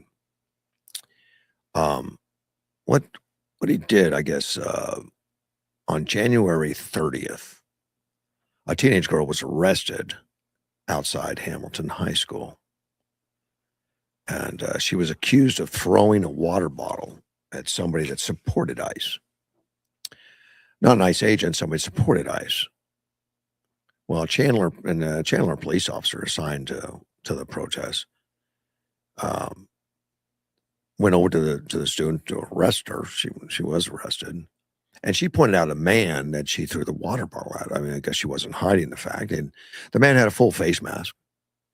And he seemed suspicious. I don't know how you classify that, but he was seen walking behind a palm tree. And of course, that man was this police officer, Dustin Mullen, not an ICE agent, a police officer from Phoenix. And the officer approached him.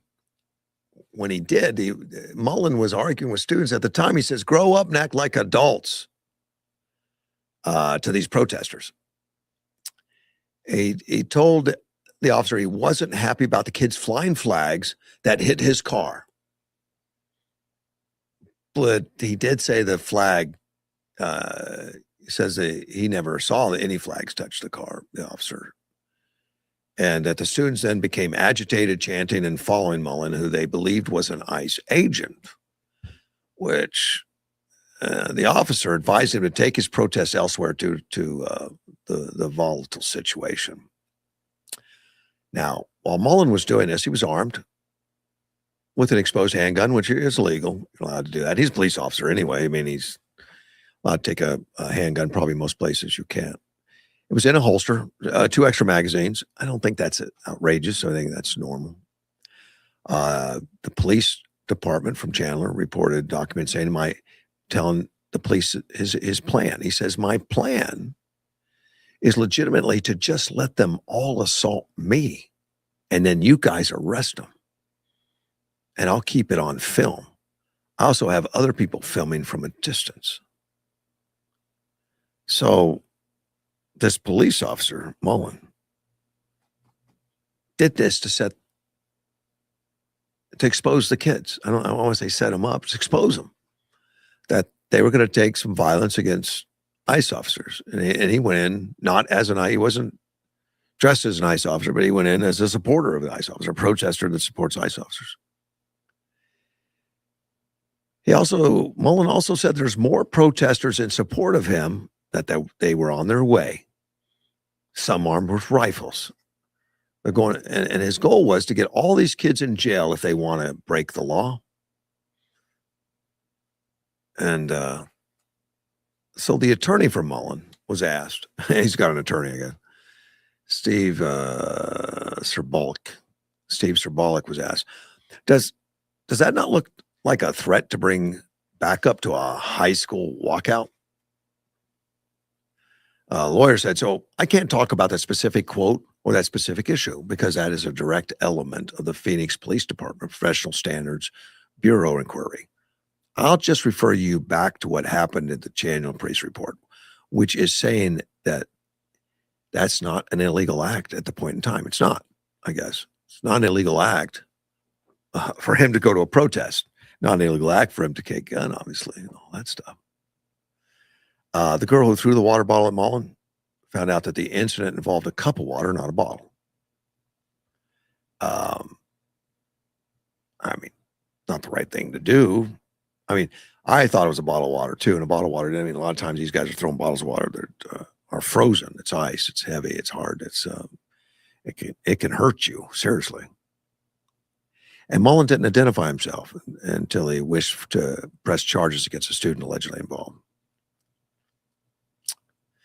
They escorted him out. The other police escorted him out of the area afterwards. The lawyer says no one should be splashing water or ice, throwing anything at anyone when they're out in public. That is my definition under Arizona law as assault. Police did submit misdemeanor charges of assault and disorderly conduct against the girl to juvenile court, but the Maricopa County office declined to prosecute due to no likelihood of conviction.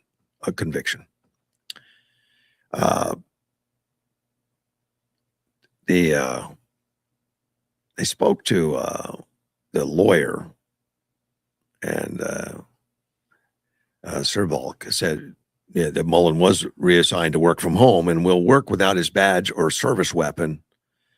And they asked, did the masking have anything to do with him trying to hide the fact about his day job?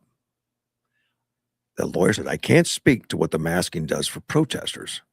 I know that it's a common thing that's happening nowadays. People that are protesting or counter-protesting are often wearing masks, which is true. Then the lawyer was asked, does Dustin fear for his safety that day? At various times, based on the information on the Chandler police report, it appears that he was assaulted. And I don't think that anyone want to have water thrown on them. They're in a public place obeying the law. Then the lawyer was asked, so why did he stay if he felt he was being threatened or being assaulted at that time? The answer from the lawyer, there's a number of factors related to that. And this is one of the things I talked about in my statement that should be investigated, and that sequence of events should be thoroughly documented. If a protester has a right to be in the area, does a counter-protester have the right to be in the area as well? He says, I think the Chandler police report also talks about the fact that when Sergeant Mullen left or was attempting to leave, he's being followed by the crowd that was there. Can the citizens of Phoenix trust him on the streets is the next question. Let's take that and break it down a little bit. So let's say about half the country supports President Trump. About half the country does not support President Trump. If you attend a rally in favor of one or the other, you're going to have people that are upset. If you're doing that in uniform on duty, the expectation is that you'll be neutral and not offer an opinion. But what I wouldn't want is for a condition of being a police officer is that you're not able to participate in a debate that is going on in the country. He's been a supervisor who served his community well, and the expectation is that his rights and responsibilities will be fairly weighted. And if any discipline imposed, that it would be fair and proportional to any misconduct found. Sounds like good lawyer speak. I don't know if the guy's in any trouble or not. I don't think he did anything I would too. Um, at all. I wouldn't be.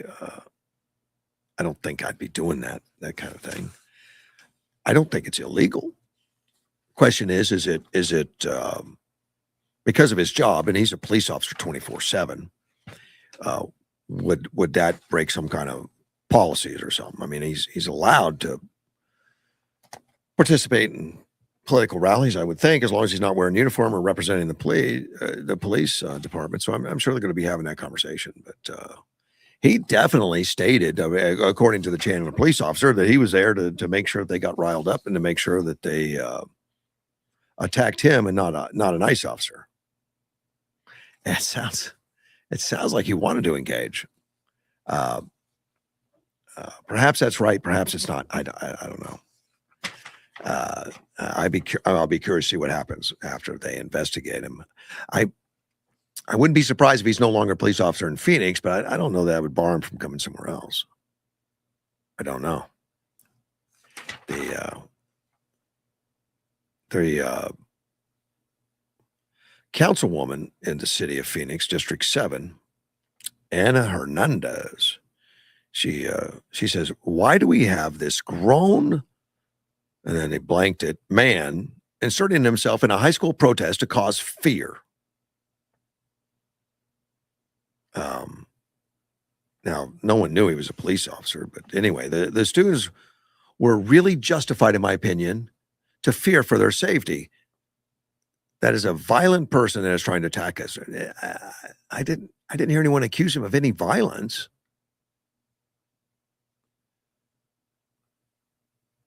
Fernandez says, "I was very clear with the chief that because this is a sergeant that works in one of our precincts that oversees my district, I have a lot of concerns with this officer working the streets in my community." It sounds like she's upset that he's an ICE supporter.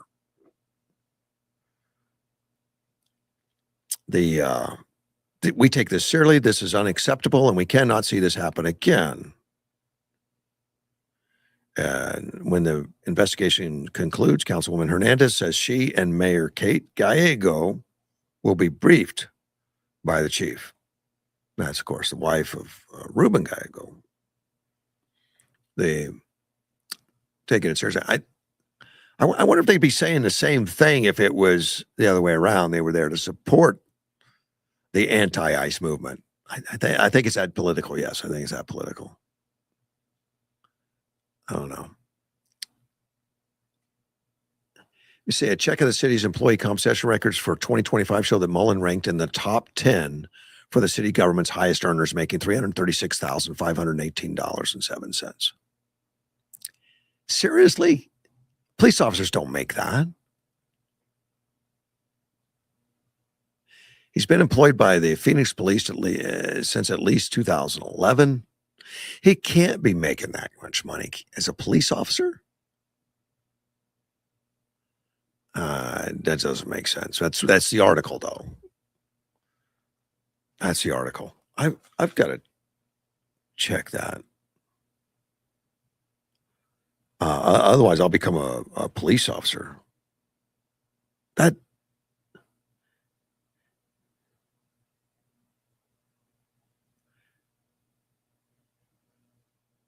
okay. I'm punching it into. Okay, Phoenix Police Department offers highly competitive pay, $33 to $33.72 per hour. I'm sure that's maybe a starting wage. After graduation, officers can earn up to $105,000 plus annually. Additional incentives, including a $7,500 signing bonus, bilingual pay, and extensive overtime. Maybe he got a lot of overtime.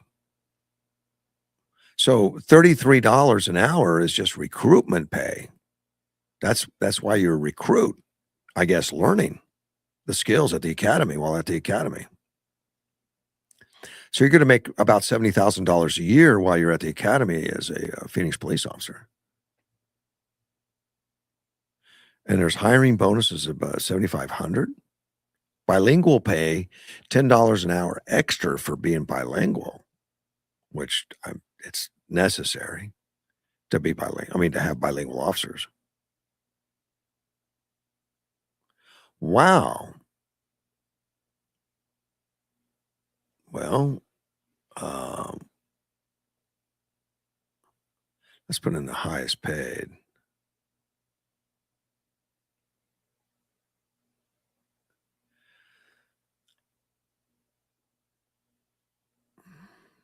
Captain's earning over 170,000 base. I guess that's base salary. I don't see how he could have earned 172. He says rank base pay positions such as lieutenants and captains are significantly more, ranging 75,500 to over 172,000 annually. Well, and all that's public record. The pay that you pay police officers is public record. So that's out there. Wow. So he's risking a job that he makes that kind of money, and one that he probably likes to do all that. That's kind of crazy, but it's up to him. You see, I've got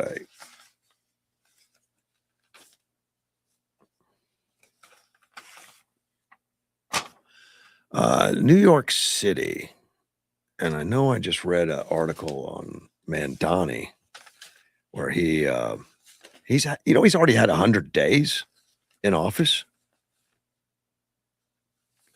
which is kind of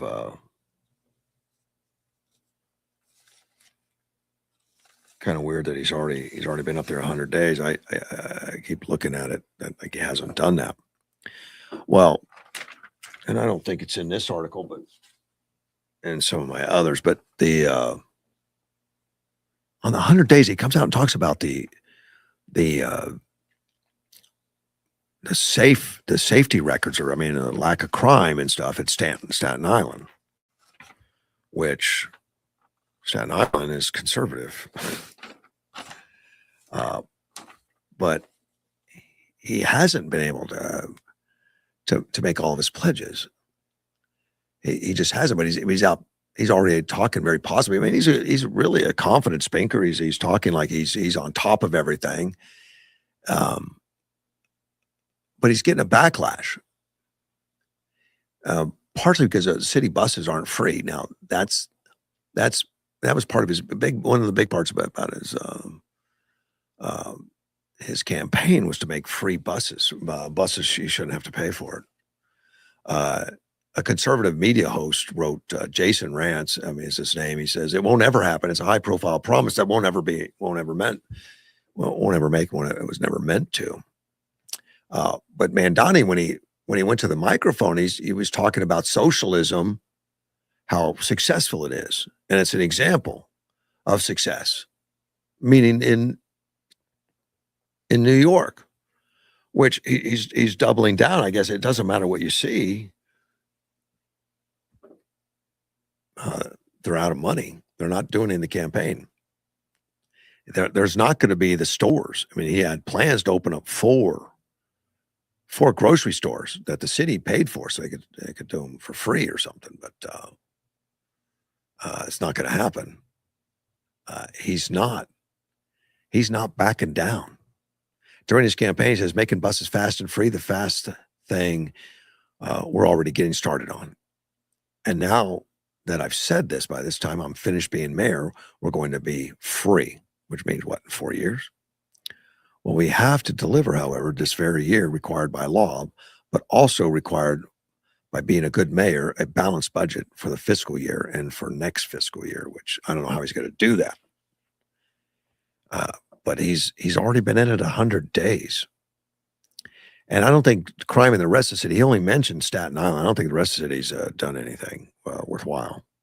I doubt that. I doubt that any of that's been accomplished.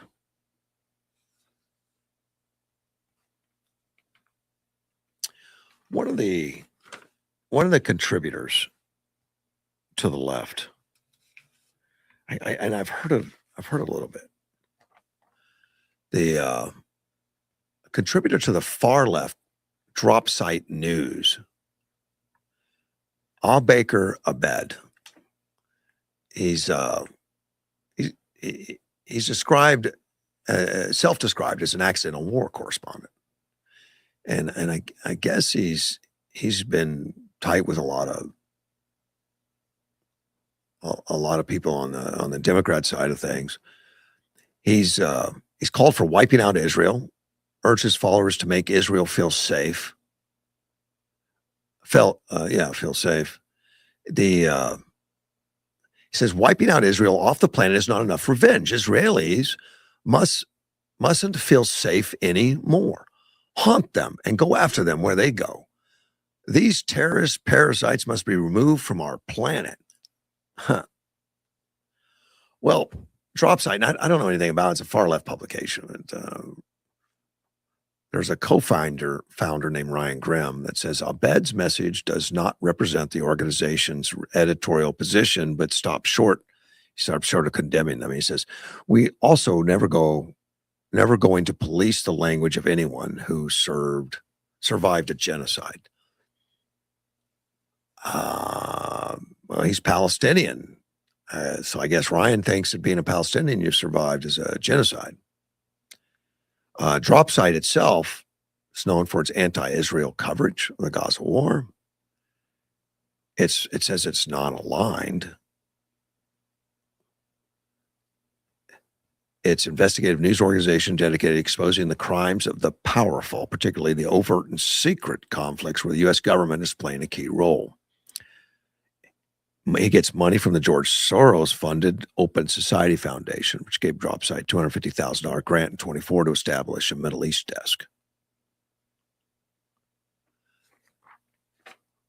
Don't trust them.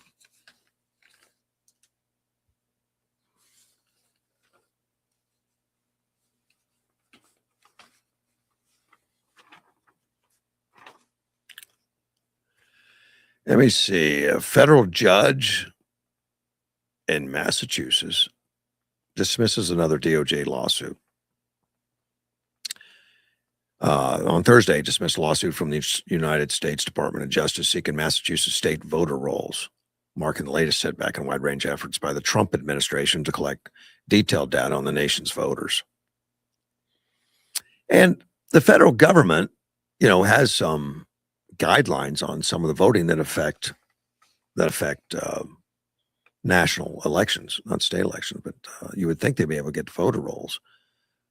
The ruling came from a judge, Leo Sorkin. This article says about the fifth time that a judge has rejected similar attempts by the Justice Department. Sorkin was an appointee of former President Barack Obama. Sorkin wrote, put simply, the statute requires a statement of why the Attorney General demands production of the requested records. That statement has to be factual, not just a conceivable or possible basis. And I don't know what statement you're going to make.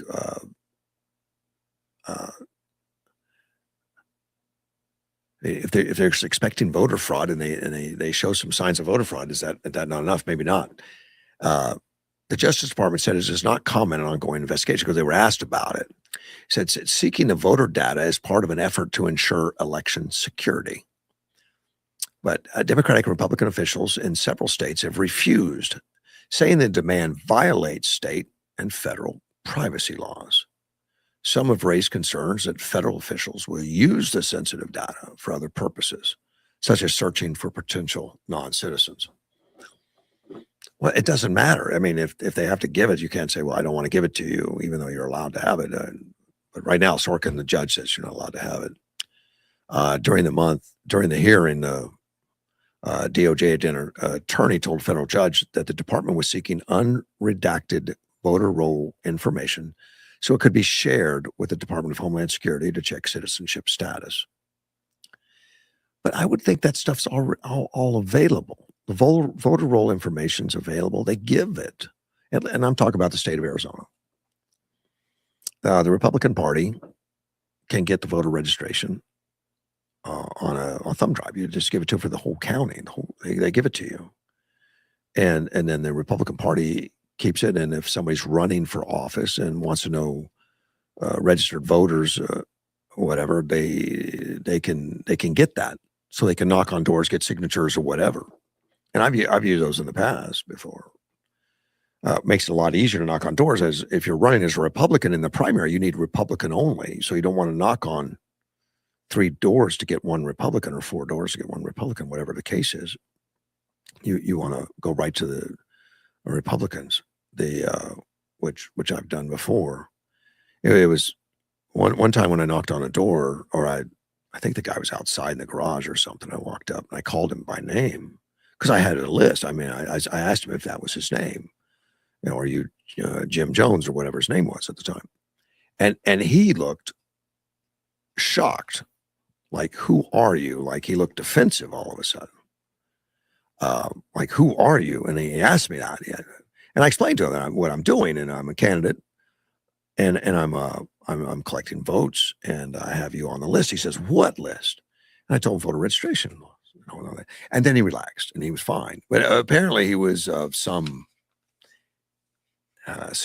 security guy. I don't know if he worked for ICE or he worked for some agency where nobody knew who he was, really. It was not disclosed. So he just laughed about it then. He was funny. He thought that was fine. He was afraid I had something else going on, I guess. I don't know. But he signed. He was good. He was fine. But those roles, those lists do exist. I can't imagine the federal government just couldn't get them. It shouldn't be that difficult, I wouldn't think. They're not. You can buy them also. Yeah.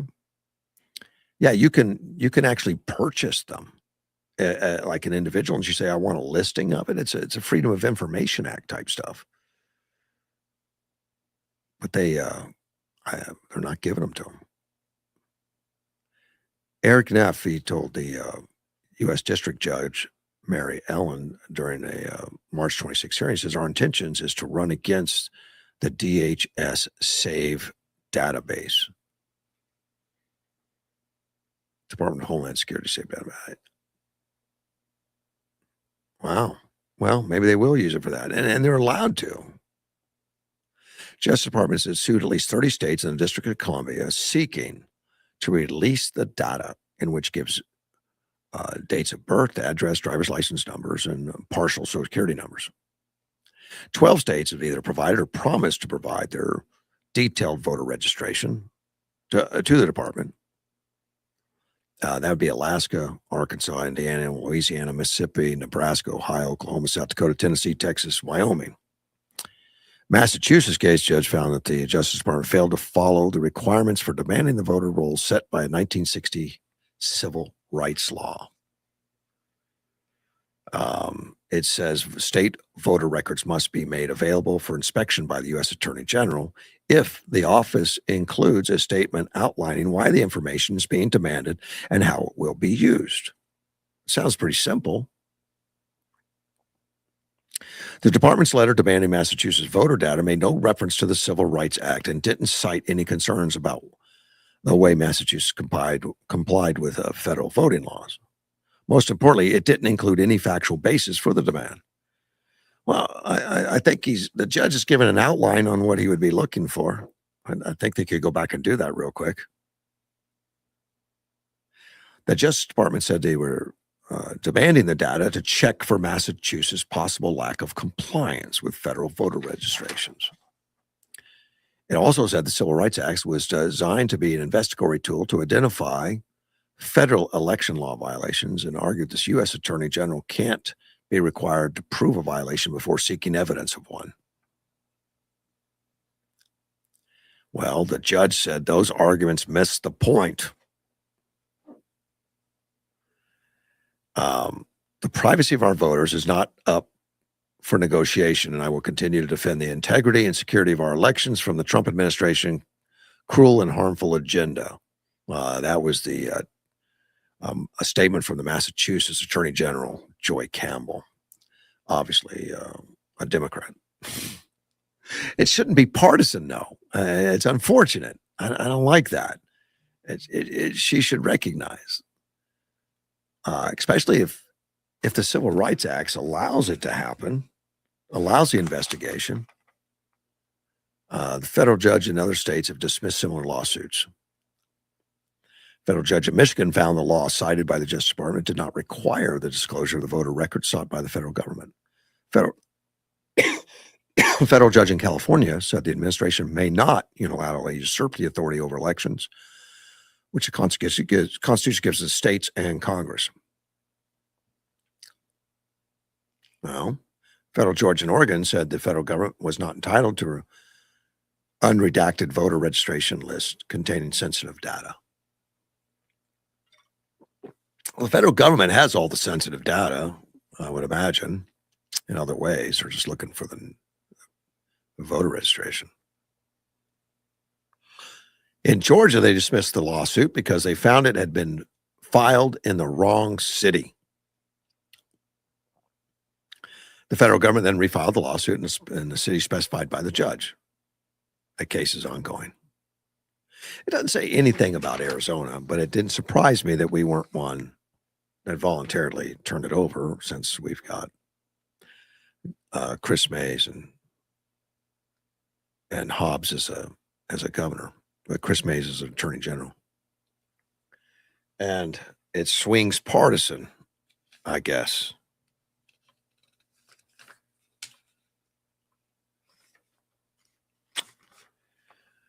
The Energy Secretary, Chris Wright, he's warning about California, that the energy crisis under Newsom is going to threaten national security.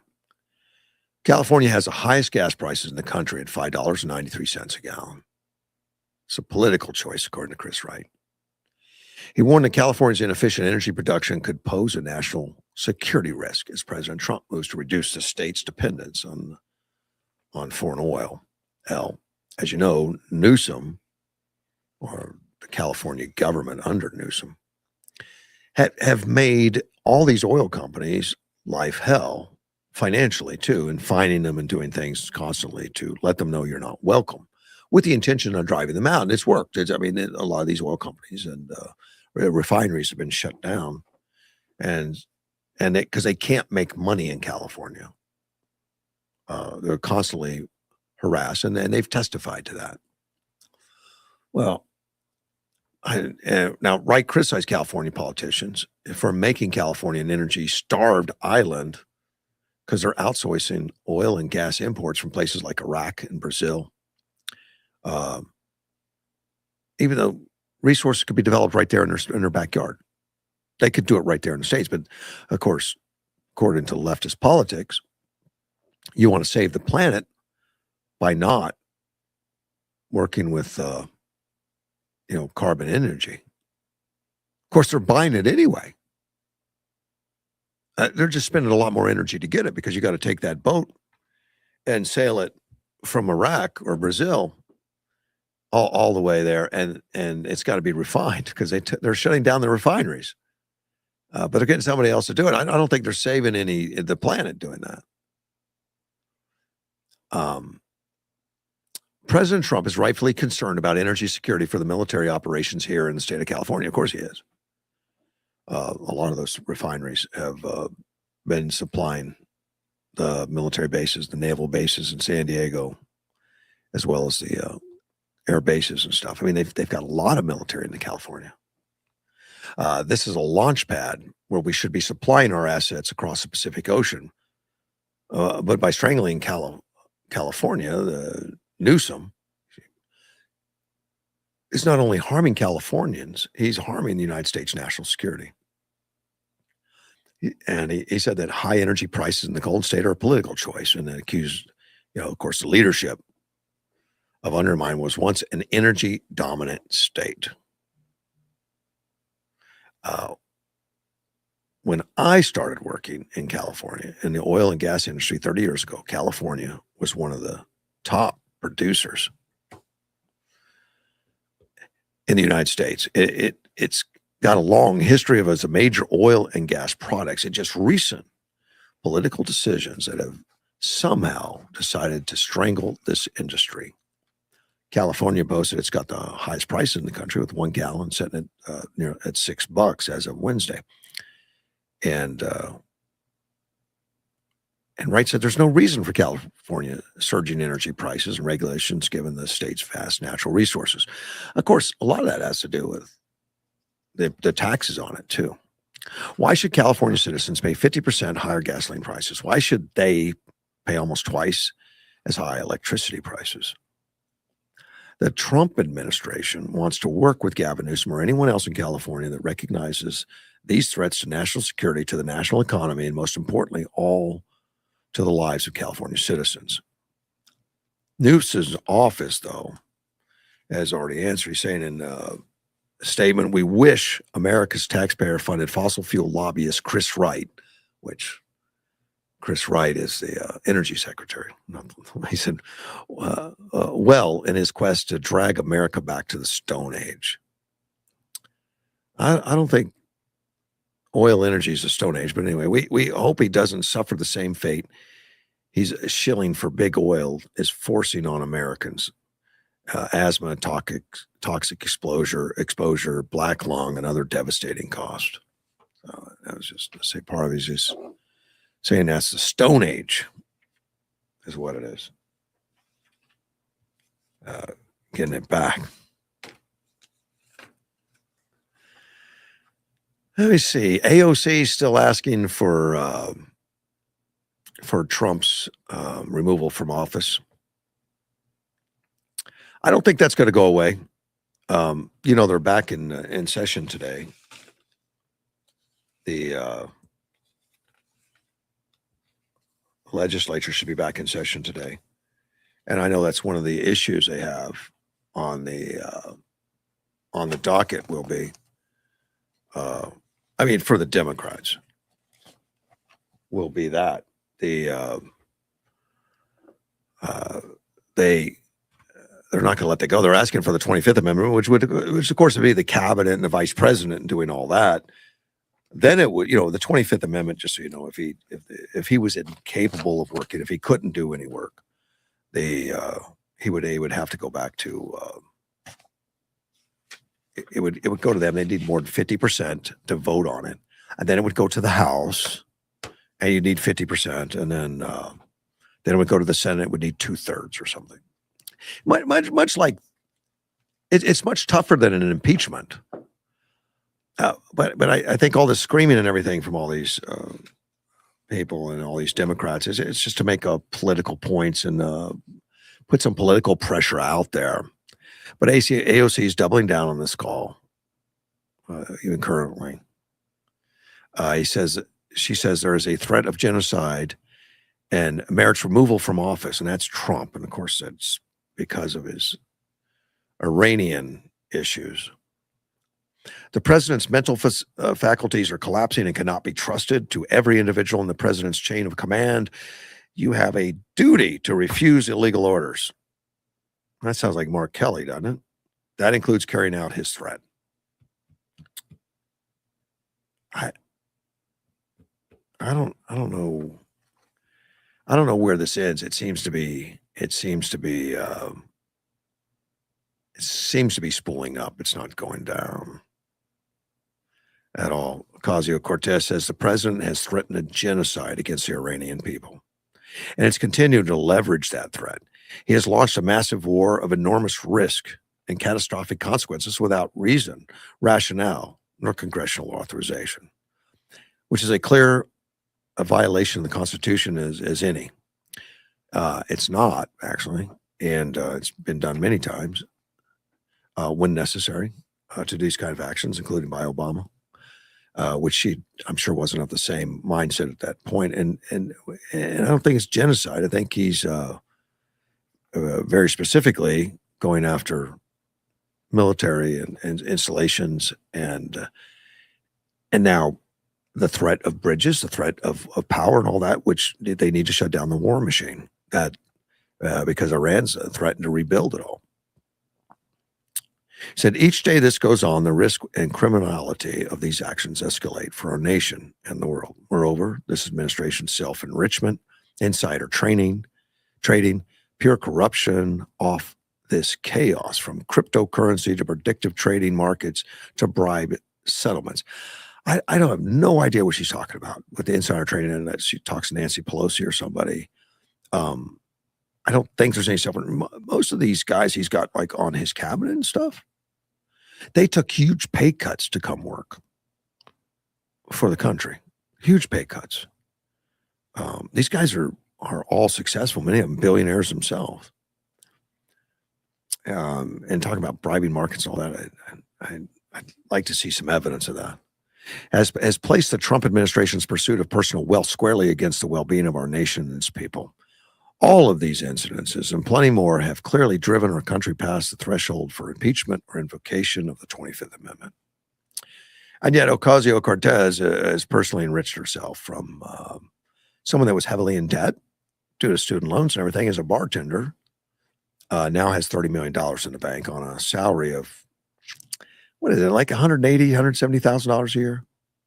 For the last few years, she's had that and turned it into a $30 million deal. That's pretty good. I wonder who the insider trading is going to. Ocasio-Cortez.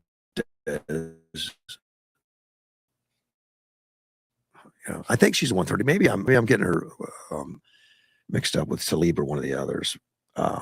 Yes, it must be Somalia. That's 30 million. I mean, she's wealthy, I think. Let's see here.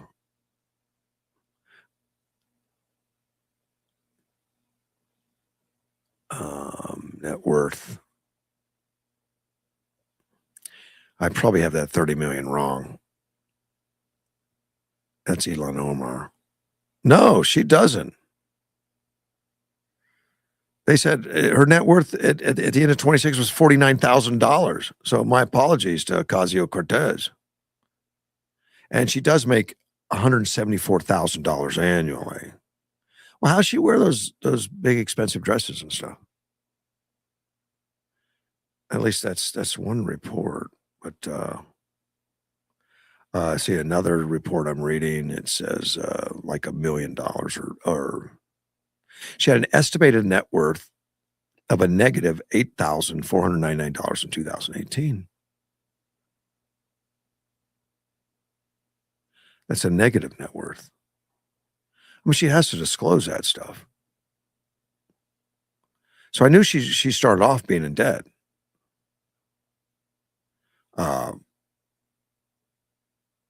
They're saying that she doesn't have much of anything. Although she had 9.6 million in fundraising, 5.1 million in spending, and disclosed 8.3 million in cash. Of course, that's not considered income or net worth. That's supposed to be tied up into politics. Of course, a lot of that works back into family by letting your family be your security guard or do your advertising or something. They can make money, but she's not the one with the wealth. And she's not the one with the 30 million. It's Ilhan Omar that has $30 million. So I take it back. She's not wealthy. She doesn't like people that are wealthy.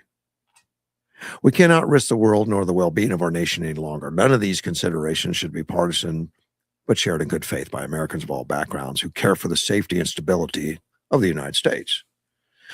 Whether by his cabinet or Congress, the president must be removed from office. We are playing with the brink. That's AOC. It's nice to know she's not ignored. I mean, she's getting some press on it. Article here on the Riverside County Sheriff, Chad Bianco. He's number 2 on the Republican side for the governor of California, not the one that Trump the Trump backed, endorsed. Oh no, he's not the, gosh, my apologies. No. Yeah, he is. He's the one running for governor. Okay, but this article is about him, but it's not. He did something the other day that I thought was weird or nice, I guess. He went and seized 650,000 ballots from the elections official last month, saying he's investigating a potential fraud in the special election, and he kept. They kept asking him to give it back. And he said at the time, a group of citizens said they believed they'd found irregularities after they conducted their own audit and the results of Riverside County. California Attorney General Rob Bonta, a Democrat, celebrated the court's ruling. And the court's ruling that he's celebrating is that the court said he had to give them back. He says to permit further consideration of this petition for review, real parties or agents, employees, and anyone acting on their behalf, and hereby ordered to pause the investigation into the November 2025 special elections and preserve all seized items. That's what the court wrote. It agreed, though, to review the case itself. The Democrats are celebrating the whole thing. The Riverside County Sheriff willfully defiled my direct orders, seized 650,000 ballots, misused criminal investigatory tools, and created a constitutional emergency in the process. And that's according to the Attorney General, California Attorney General. Today's decision by the California Supreme Court reins in the destabilizing action of a rogue sheriff, prohibiting from continuing this investigation while our litigation continues. Riverside County considered the one ballot question in November special election, whether to approve a new Democrat-drawn congressional map for voters statewide, and the county ultimately passed the measure, putting Democrats in position to gain up to 5 House seats.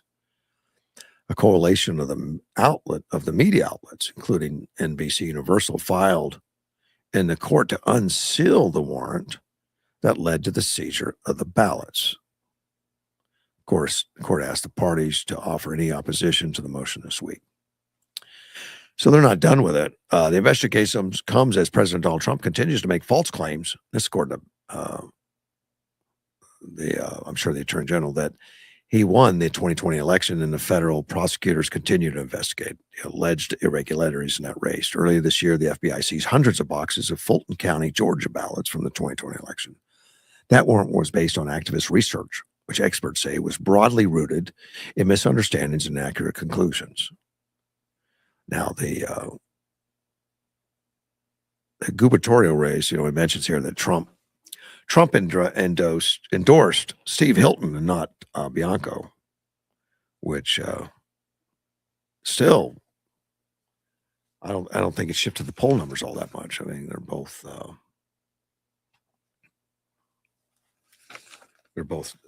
decent.